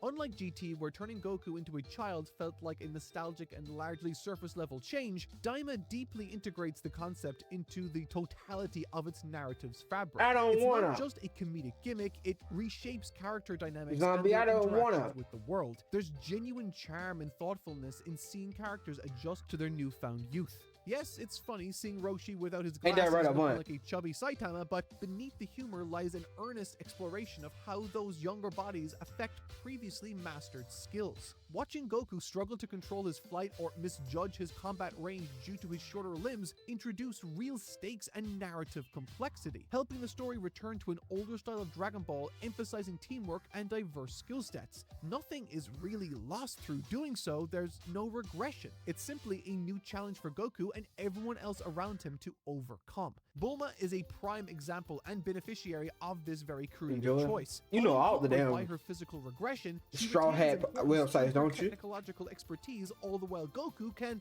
no longer rely on instant transmission to solve every issue. Super Saiyan? Can't do it. Kaioken? Can't do it. Flying? Can't do it. And you would think that this would feel like a regression, but instead it just feels like a test of who Goku is. Is he going to let this setback define him, or is he going to knuckle down and get all of those powers back because he's just that damn good? And the best part is, this makes everyone else around him feel that much more valuable, while deepening Shadow the Dragon? interaction Which one? and necessity Aquarius? for each other. Moreover, Daima impressed me with its thoughtful use of nostalgia. Instead of those opening episodes relying on superficial callbacks, they selectively brought back iconic elements of Dragon Ball's past in ways that genuinely enhance the story. A standout example is the return of Goku's Nyoibo, the Power Pole. Its reintroduction isn't mere fan service, it's directly tied to Goku's current physical limitations. It's a solve to a problem. With his smaller body struggling to reach opponents effectively, retrieving the Nyoibo feels thoughtfully added and narratively justified, most importantly. Equally impressive is Toriyama's restraint in scenarios where nostalgia could have easily overshadowed storytelling integrity. Following the retrieval of the Nyoibo, many viewers I hate Ice and Nova Shinran, bro. Those designs piss me off. Foregone conclusion. In for a penny, in for a pound, am I right? Wrong. This is the difference between thoughtful and cheap fan service. Goku's journey in Dragon Ball Damn, he Daima called is B defined by Gohan a cheap. struggle to reacquire what has been I taken felt like I ain't gonna like from him, that. and through doing so become a better martial artist. Which is why within episode 2, Goku spends so much time regaining his lost fluency in flight. Bring Kintu-moon into the equation and immediately its presence runs antithetical to Daima's story, undermining and undercutting Goku's personal growth. I want you to turn the ones who defeated Majin Buu and all their friends. They do. I don't like Python design either. Creating villains is hard. They because the fat ass lips. Clarify. Creating good villains is hard. This is especially true in long-running series like Dragon Ball, where seemingly every extreme idea has already been explored. The sinister reincarnation of God's evil twin? You betcha. Your secret evil brother shows up with a crew of even worse villains. Check. Space Hitler. Double check. Yeah. But beyond raw power, what truly makes a Dragon Ball villain compelling is how their personality shapes the conflict of their arc. Frieza's playful ruthlessness made the cat-and-mouse games of Namek incredibly captivating and tense. Cell's cocky competitive streak mirrored Goku's, making him the perfect adversary for Gohan to overcome as he stepped into his father's shoes. Basically, if you craft a villain with genuine ambition and a unique personality, the story almost writes itself. However, when you create a villain carelessly, you end up with something like, I don't know, wouldn't it be cool if Gohan fought Cell again, but now he's giant and red, resulting in a Dragon Ball film with the most annoying title imaginable. Modern Dragon Ball has certainly been a mixed bag in this respect, but for every Cell, Max, or Jiren of the world, Toriyama has also delivered genuinely fascinating characters like Beerus, Zamasu, Super just got two shades, Each of these villains and antagonists come with their own distinct stories and personalities, directly influencing the narrative and engaging the audience on a deeper level. And so, when little stumpy King Goma waddled onto the stage, part of me felt apprehensive, yes, but mostly I was excited. Playing it safe leads to boring television, and Akira Toriyama is what's off the GT got, bro? boring. Oftentimes, Baby is gas. I fuck with Baby, but other than Baby and Omega Shenron, what does they have? To highlight individual characteristics and establish their roles within the story. Take Vegeta and Nappa for example. Nappa's loud, reckless aggression and emotional impulsivities highlight Vegeta's calculated ruthlessness, strategic mindset, and attention to detail. In Dragon Ball Daima, Goma and Degasu embody a similar dynamic. Right from his introduction, Goma showcases classic Toriyama humor, fitting perfectly into the celebratory tone of Dragon Ball's 40th anniversary that Daima represents. He's an exaggerated villain whose intimidation factor is constantly undermined by his quirky and eccentric demeanor. Now, I know plenty of viewers groaned at the reveal of this goofy little manlet as our supposed big bad, but personally, I saw immense potential here. A villain who is immature, easily manipulated, and has spent his entire life as the perpetual butt of a joke could lead to some truly intriguing storytelling. Handing a character like this the title of King opens up numerous we're in the earlier stages of what's it called? He got to lay the groundwork first. Concluded, marking the close of Act 1 with Gloria whisking Goku and Shin away into the demon realm, I believed we were set for a villainous performance unlike anything Dragon Ball had offered before. Much like Goku's own journey in Daima, this could blend thoughtful nostalgia with innovative, genuinely fresh storytelling. A character never previously taken seriously had now ascended to the highest rank imaginable, leveraging his newfound power to reduce the strongest fighters in the universe into feeling just as small and powerless as he once did. That would have been a really cool idea, but honestly, I was ready for anything as long as it was good. Wait, what's that? Alrighty, so far, so good, right? We've received a compelling introduction to our beloved cast, clearly established our villain, the inciting incident's wish was cleverly executed upon, and Glorio's timely arrival has effectively called Goku and Shin into action while the rest of the gang work on repairing their consistently faltering ship. The setup itself delivers plenty of intriguing new lore, though admittedly some contradictions pop up here and there. But let's be honest, what's a new Dragon Ball series without a few retcons, am I right? Also, and this is a bit of an aside, but it is hilarious, Goma's wish itself has a particular and amusing implication. By specifically requesting Shenlong to transform Goku and all of his friends or allies into children, we end up seeing characters like Master Roshi reverting into childhood forms despite having virtually no direct role in the battle against Majin Buu. So, if that's the case, why was Korin in his normal form when Goku visited Korin Tower back I knew he was gonna say this shit, bro. Shouldn't he be like, I don't know. That's all he talked about in the podcast. To draw from this, Korin isn't Goku's friend, and frankly, that's funny. But okay, enough introductory foreplay. Prior to Dragon Ball Daima, our collective knowledge of the demon realm amounted to little more than scattered bits of lore and the formidable Dabura himself, right? So Toriyama certainly had his work cut out for him in realizing this. And guess what? He nailed it. Exactly. I meant to say Yeah, you're right. You're right. I'm happy about that too, T-Bro.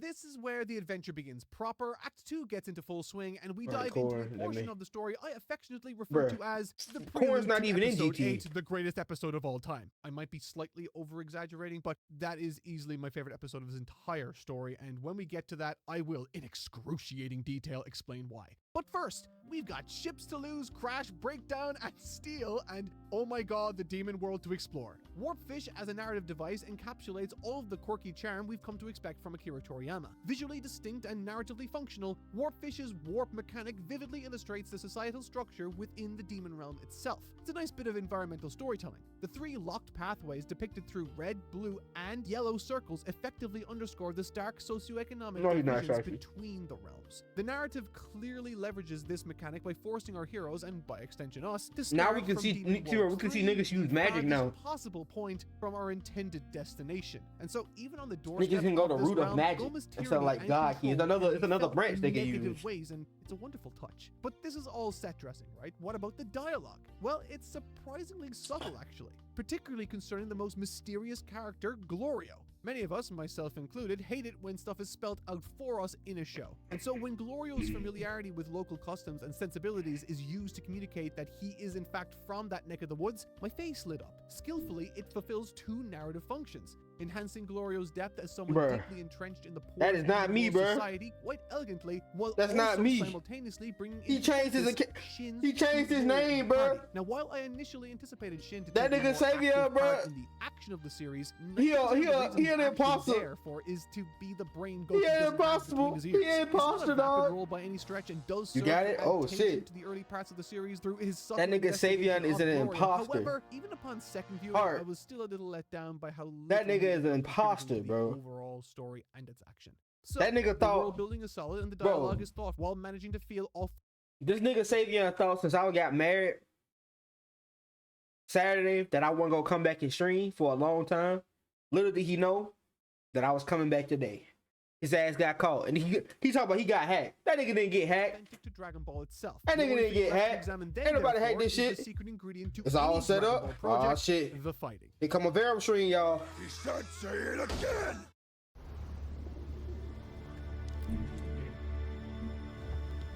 That nigga Savion.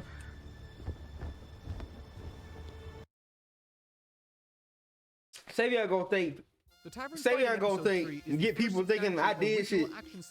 He gonna get me banned, bro. Savion gonna go in niggas chat talking shit. Exceptionally excited for what was to come. Since Akira Toriyama and Toei themselves picked back up the Dragon Ball series with Battle of Gods and subsequently Dragon Ball Super, while there have been some stellar action moments that I have had great praise for in the past, I've often also felt that something was fundamentally missing. Bro. And now I think I know what that is. This is Savion, bro, entirely by character on every single. I don't know what you're talking about. Brimming with personality and authenticity. Bro. While these thugs are this nigga Savion took my damn identity, bro. For us at home, Shin is the only one around who has any this idea nigga took my fucking identity, bro. Place here. And the best part Can is, I report this shit to Twitch? Is rather unbefitting of a larger grown-up character like adult Goku. Therefore, the action here is tailor-made for his smaller body. The original Dragon Ball series we all grew up with wasn't conceived of by the animators or writers at Toei Animation. It all came from the mind of Akira Toriyama, his manga, that's crazy. And most importantly, his choreography, layouts, and direction. And you can feel that lack of source material everywhere within Dragon Ball Super and GT, in my opinion. Backflips, back handsprings, bowl fighting. That's fair. That's fair. With an unassuming face that's a fair critique to GT and Super. To not allow this minor inconvenience impede his ability to consume as many alien burgers as he possibly can. It is awesome, hilarious, and it's oh so Dragon Ball to its very core.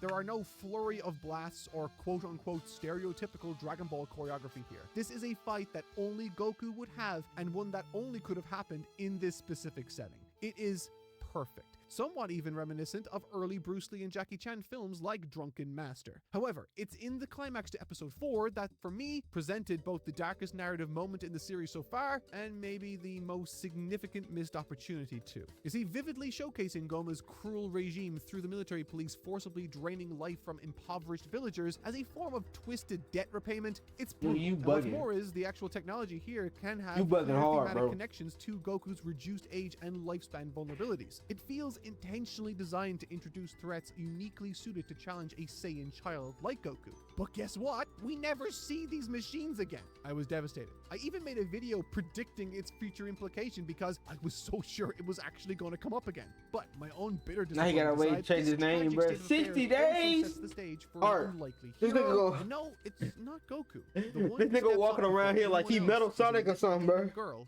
named Why Pansy. did Twitch let him change Now, his I'm not name gonna lie. exactly to On the my week of name, Dragon bro? Ball Daim's release, with all of the GT comparisons and this little girl character front and center on many of the promotional materials, I started to worry. But thankfully, I was worried for nothing because her characterization is awesome. She's so likable. Placing her courage and integrity front and center like this while also cleverly highlighting her greatest strengths like intellect, innovation, and technological expertise, it immediately bonded me to the character. Unlike Dragon Ball GT's Pan, known best for being a massive disappointment and That's in crazy, the bro. goddamn way all the time. This nigga cosplaying, bro. He cosplaying as me. Pansy emerges as proactive, selfless, courageous, in an endearing way, and highly capable. Which means, in addition to her being capable of fixing their ship, which crashes more times than Goku's hair changes color in this series, Pansy's connections within Demon World 3 This how y'all go. Alright, chat. If you see a blunt in y'all chat and it's not black, if it's not black, alright, it's not me. Origin, providing further fuel My to color Shin's is black. already I'm black. firm suspicions. However,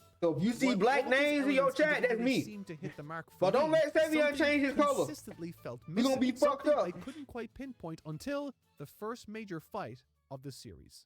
I want you to let out some of the power you're holding Oh, back. Jabari, he's Push not Glorio black. to his limit. The confrontation between Goku and Glorio in episode 6 is significant. I can't type Superbly it, chat. animated, and yet it left me deeply put up a video. unfulfilled and underwhelmed.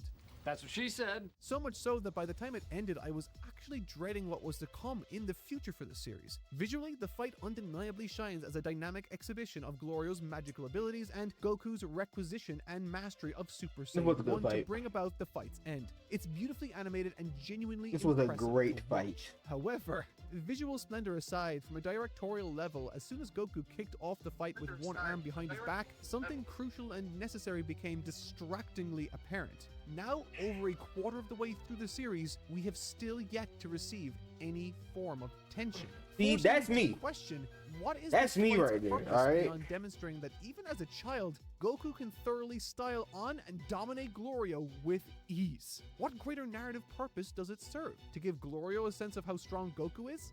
I mean, okay, what does that do if his plan never involved direct confrontation with him anyway? Feeling this, I started to look back on the progression of the story, only to be struck by a profound sense of something lacking. We witness a bar fight, encounter a king, and after this fight, even reach a brand new village. All of this is perfectly fine, but it's missing something fundamental. There's no micro-level Yeah. storytelling to help this world feel genuinely alive and inhabited. Consider how, in the original Dragon Ball, characters like Snow and her village are intricately tied to Muscle Tower's greater narrative, or how Upa and his father were intrinsically tied to the events of Tao Pai Pai and the Sacred Lookout. Pansy is the closest Daima gets to this narrative interconnectedness with her life-draining necklace subplot. Yet when all is said and done, it still feels underdeveloped, with not a single person at the castle genuinely caring.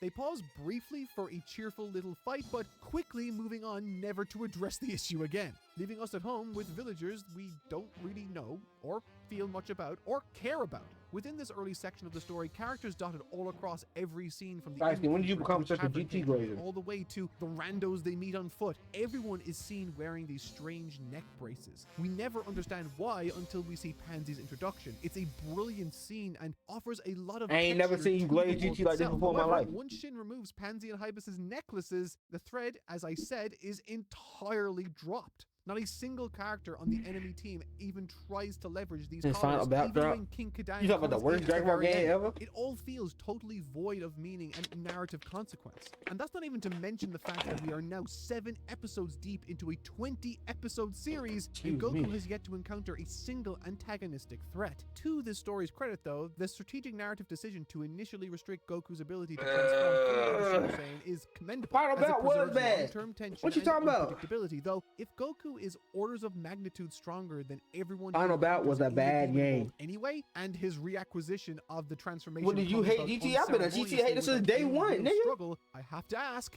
why bother nerfing him at all beyond offering a plausible reason for him not to boss rush the big bad? And if that's the only reason, that kinda sucks. It seems functional, but not at all compelling. Needless to say, at this point, I was begging for something substantial. Goku needed a challenge. Introducing God damn, these ads! Death Chair, built for Final Destination fans seeking. Ladies and gentlemen, I'm about to buy allow me premium. introduce the next segment entitled Yeah, Totally makes Not Mark sense. attempts That's to fair. That's explain fair, why T-Bro. Episode 8 of Dragon Ball Daima is the best episode of the series, and it's not even close, while also gushing uncontrollably and at times disturbingly about how staggeringly good Tamagami 3 versus Goku I never said Daima was mid. I just said Daima is the perfect. Section. All right. This fight is the most Dragon Ball thing I've ever. I love this fight so fucking much, bro. I wanted from I Dragon think Ball this fight better than fucking Super Saiyan 4 Goku fight. From my initial viewing, I sincerely think that minute for minute, it's arguably among the very best fights in the franchise from a choreographic perspective. Here's why. From the moment the gang touched down at the village neighboring the Tamagami at the end of episode 7, the tone and atmosphere. This fight was okay. All right. Stop the bullshit now.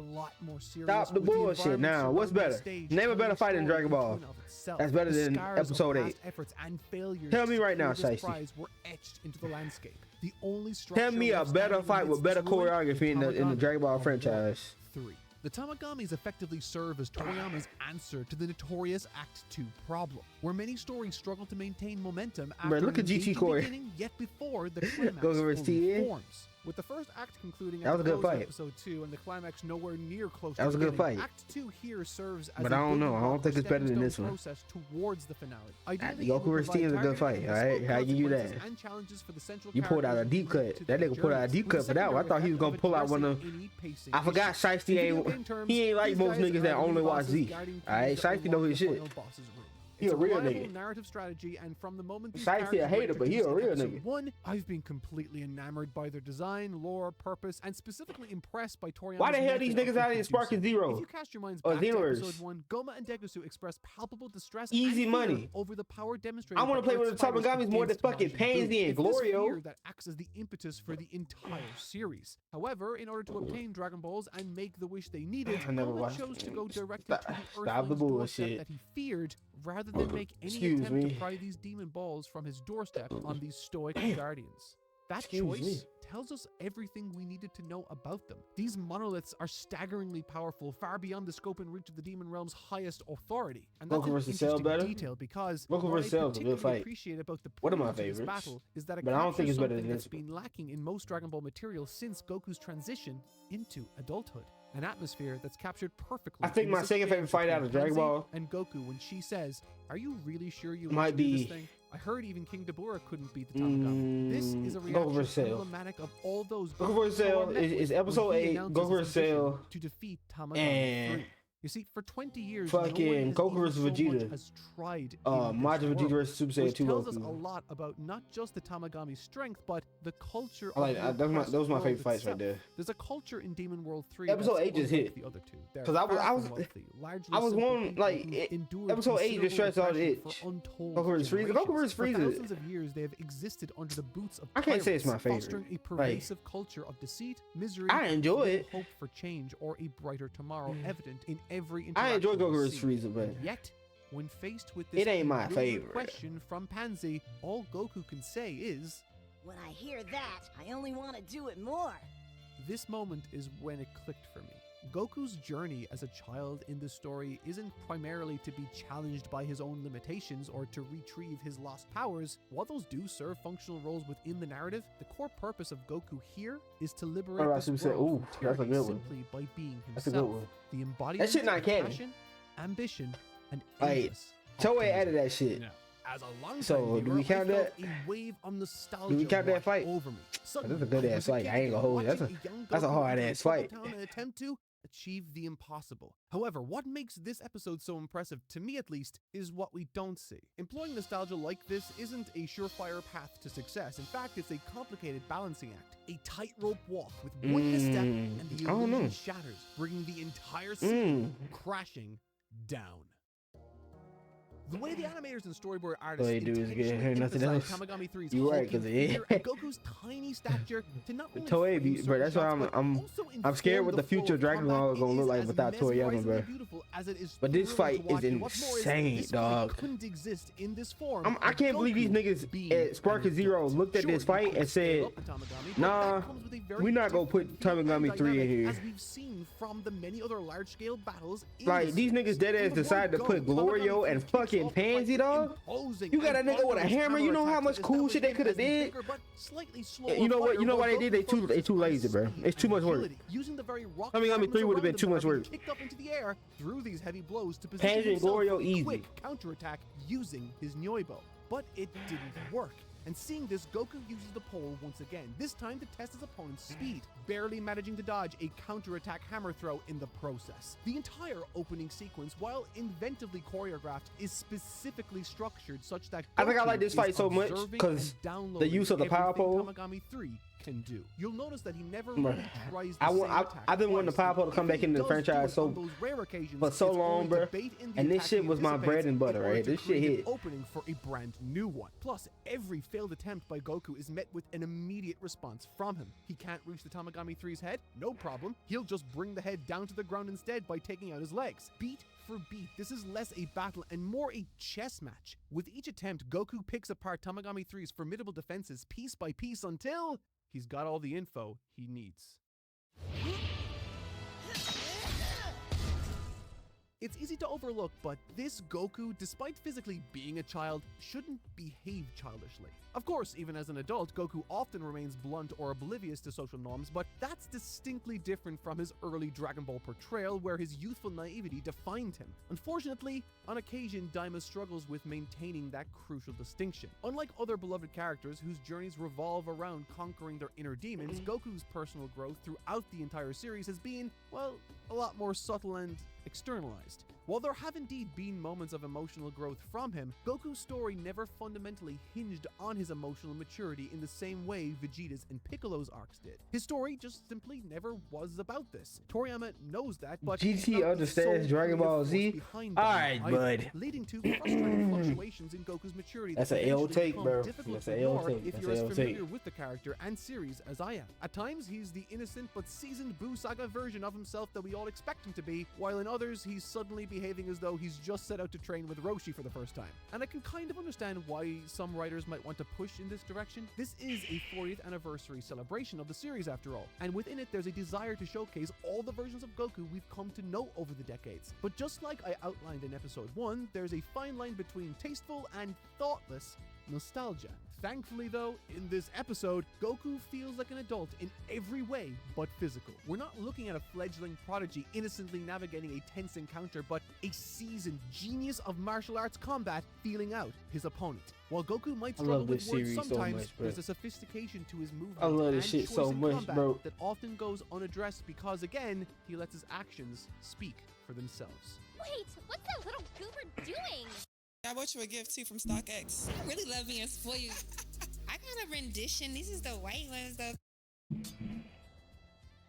It's here that what Goku's been doing this entire time comes into focus, and it's also when I think Tamagami 3 realizes the scope of the fighter he stands across from, and perhaps even more than that, the caliber of the person who's challenging him today. Later in the episode, it's revealed that Tamagami 3 had always possessed the ability to instantly repair the weapon Goku had just destroyed, thus making his choice to face Goku unarmed all the more powerful retroactively. Much like Goku had been throughout this fight, Tamagami 3 had been making his own observations. That's waiting crazy. to see if Goku was the sort of desperate challenger that would exploit a weakness like this or not. But of course, for Goku, there was only ever going to be one answer to that question. Upon rewatches of this fight, you'll also notice that despite Goku being the challenger, whenever there's a break in combat, Tamagami 3 is always the one to attack first, and Goku always on the counterattack.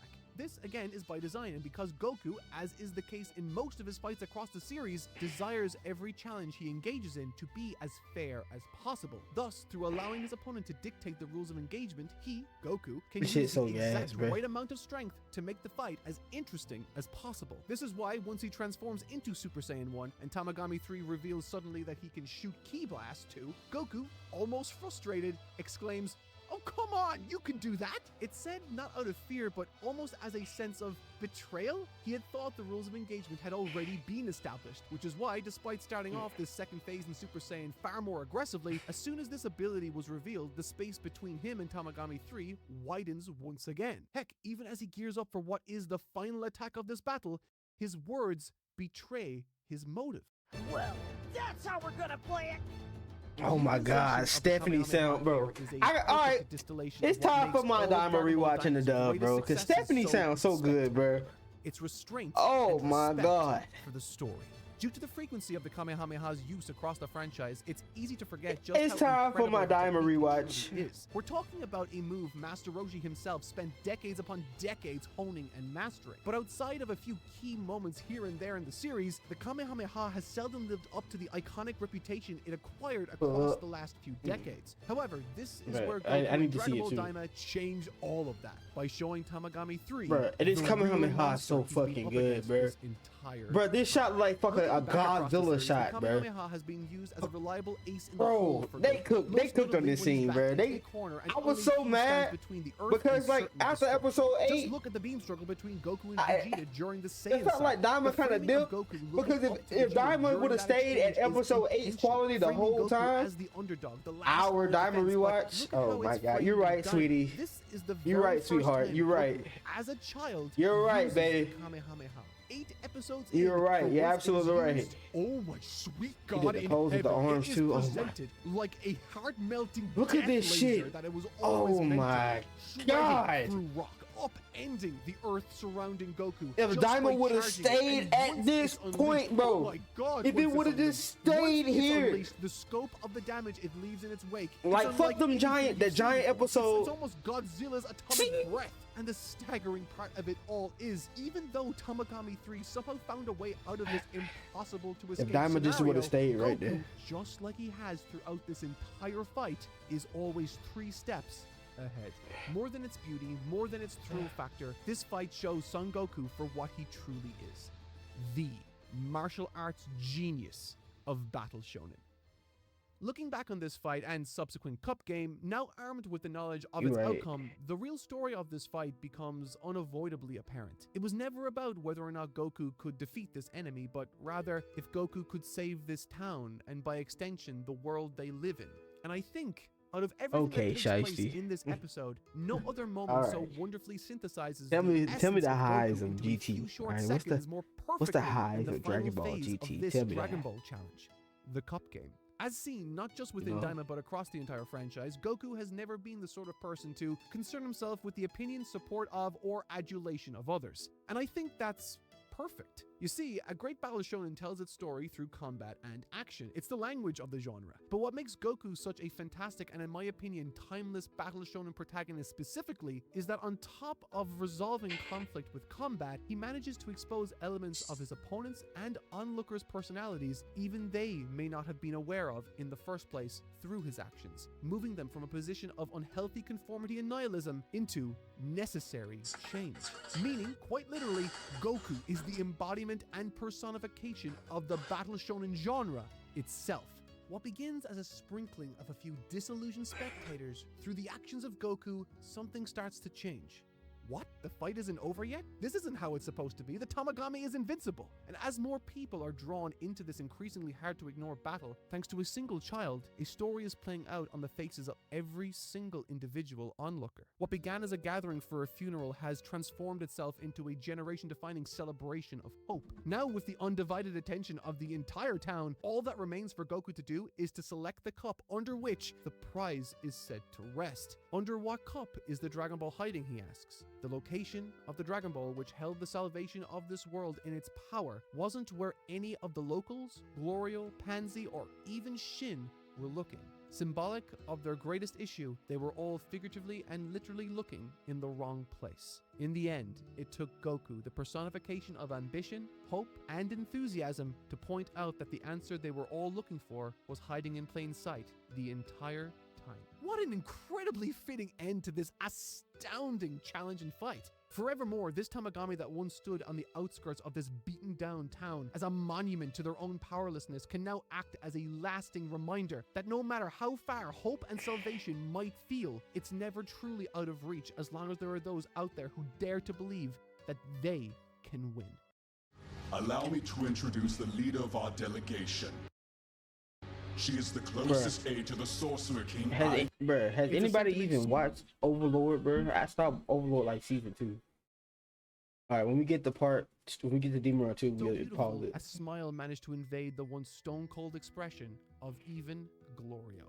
Just pay YouTube. Phew, okay. How about how about that you? was a lot. Let for me what is borrow effectively $20. one half of an episode, and yeah, Let me that's borrow right. $20. I said one half. The other deals with Dr. Arinsu, specifically her role in the story and what her plan ultimately is. Let me borrow a third $20. party unaligned with Then either I'll pay Goku for- or Goma's respective I'll pay parties. for it. One who has insider knowledge from Goma's camp and has an actual mole within Goku's. I was beyond jazzed by this idea for several reasons. The opening visual of Dragon Ball Daima features a clip show of the Buu saga suggesting both placement on the timeline as well as a motivation for the villains of the story. For Goma and Degasu, that motivation is a fear of Goku and Ko somehow managing to make their way into the demon realm to stop them. But for Dr. Arinsu, the chaos of the Buu saga offered a compelling opportunity she was unable to ignore. And that's when we see it.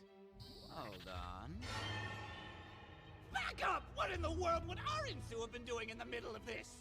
This is a fantastic way of interconnecting two arcs, created decades apart that feels authentic and believable. One of the shortcomings Super uniquely suffers from against the other Dragon Ball series is a lack of connective tissue. They gonna have pizza boxes, bro. Bro, Little Caesars be slept on, bro. Little Caesars be busting. Directly from the consequences of the last. Heck, the Cell and Android material, you could also argue, was informed by the Red Ribbon Army too. But this is all to say that such an approach created an Let them niggas undeniable know, sense Mark. of progression and cohesion within the greater story. Dragon Ball Super attempted to do this in Battle of Gods, but in truth, the way they tried to imply that Beerus had always been there felt clunky at best.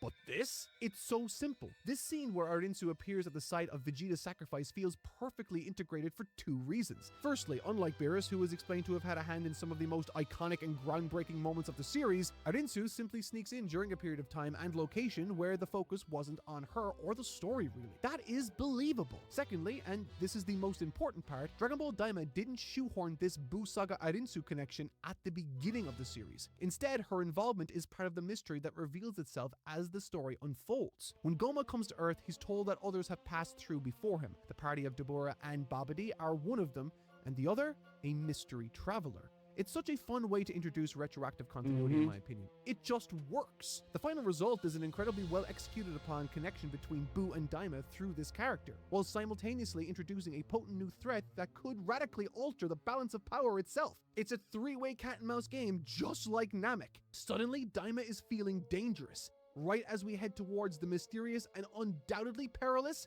Second Demon World. That's what I thought. But Daima unfortunately had other plans. Alright, this is what we gonna pause because, like I said, this part of the series, bro. Demon World Part 2, and like I think the lead up until like Goma's fight is what like I kind of just I don't know. I won't say I was disappointed, but you know it wasn't my favorite, right? It's definitely least better than what the fuck Super had going on, and like I spared Peaches. Like Peaches got spared all the fucking filler and shit with purple Vegeta and like all that bullshit that's in Super. But like, you know, this little part of the anime is when I was like, damn, when the real shit gonna come back? Cause like they really spoiled us with this fight. They spoiled us with episode 8. We'll come back and finish this maybe after the podcast tomorrow. Chat, we have a podcast tomorrow. I need to do some. I need to market it, bro. I was busy this weekend. I should have did this week. I should have did it today, but it's all right. I'm gonna do some marketing for it. Podcast tomorrow. And what else I'm gonna do? Shit.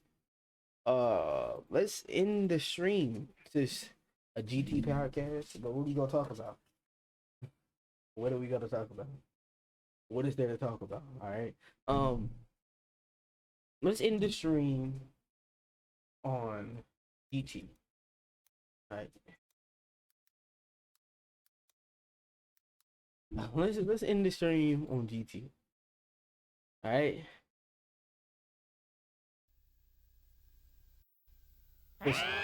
Precisely said it's so fire.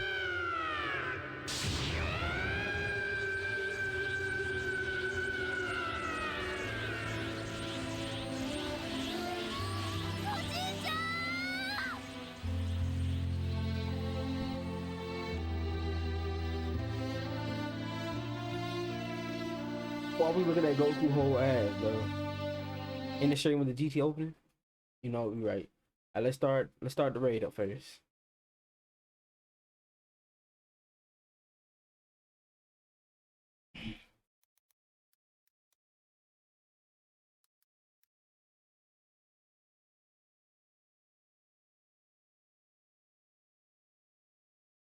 This shit is always gonna be a bop, bro.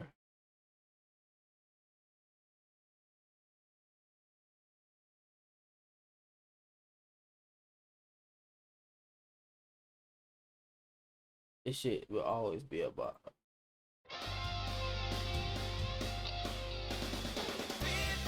Rolling under your spell, your smile's all I need to see.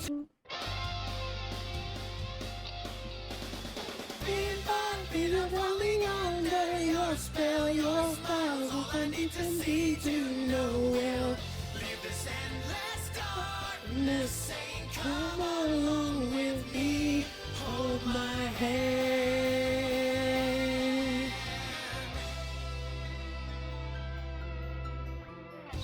Back when you first came into my life, I reached on a place that I knew as a child, a special place, one that I held close to my heart.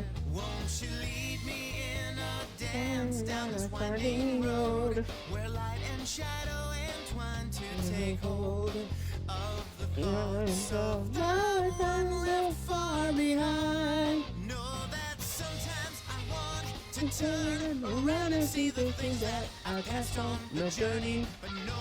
Alright, bro. So, alright, DT might be a little goofy, but this shit is gas. And I'm rolling under your charm. You'll get me and all the world far from home. Bring home to everyone. Take in your hands eternity. Even when it seems that I don't need you, just know that I am in love. Can't wait to leave this endless darkness. Won't you come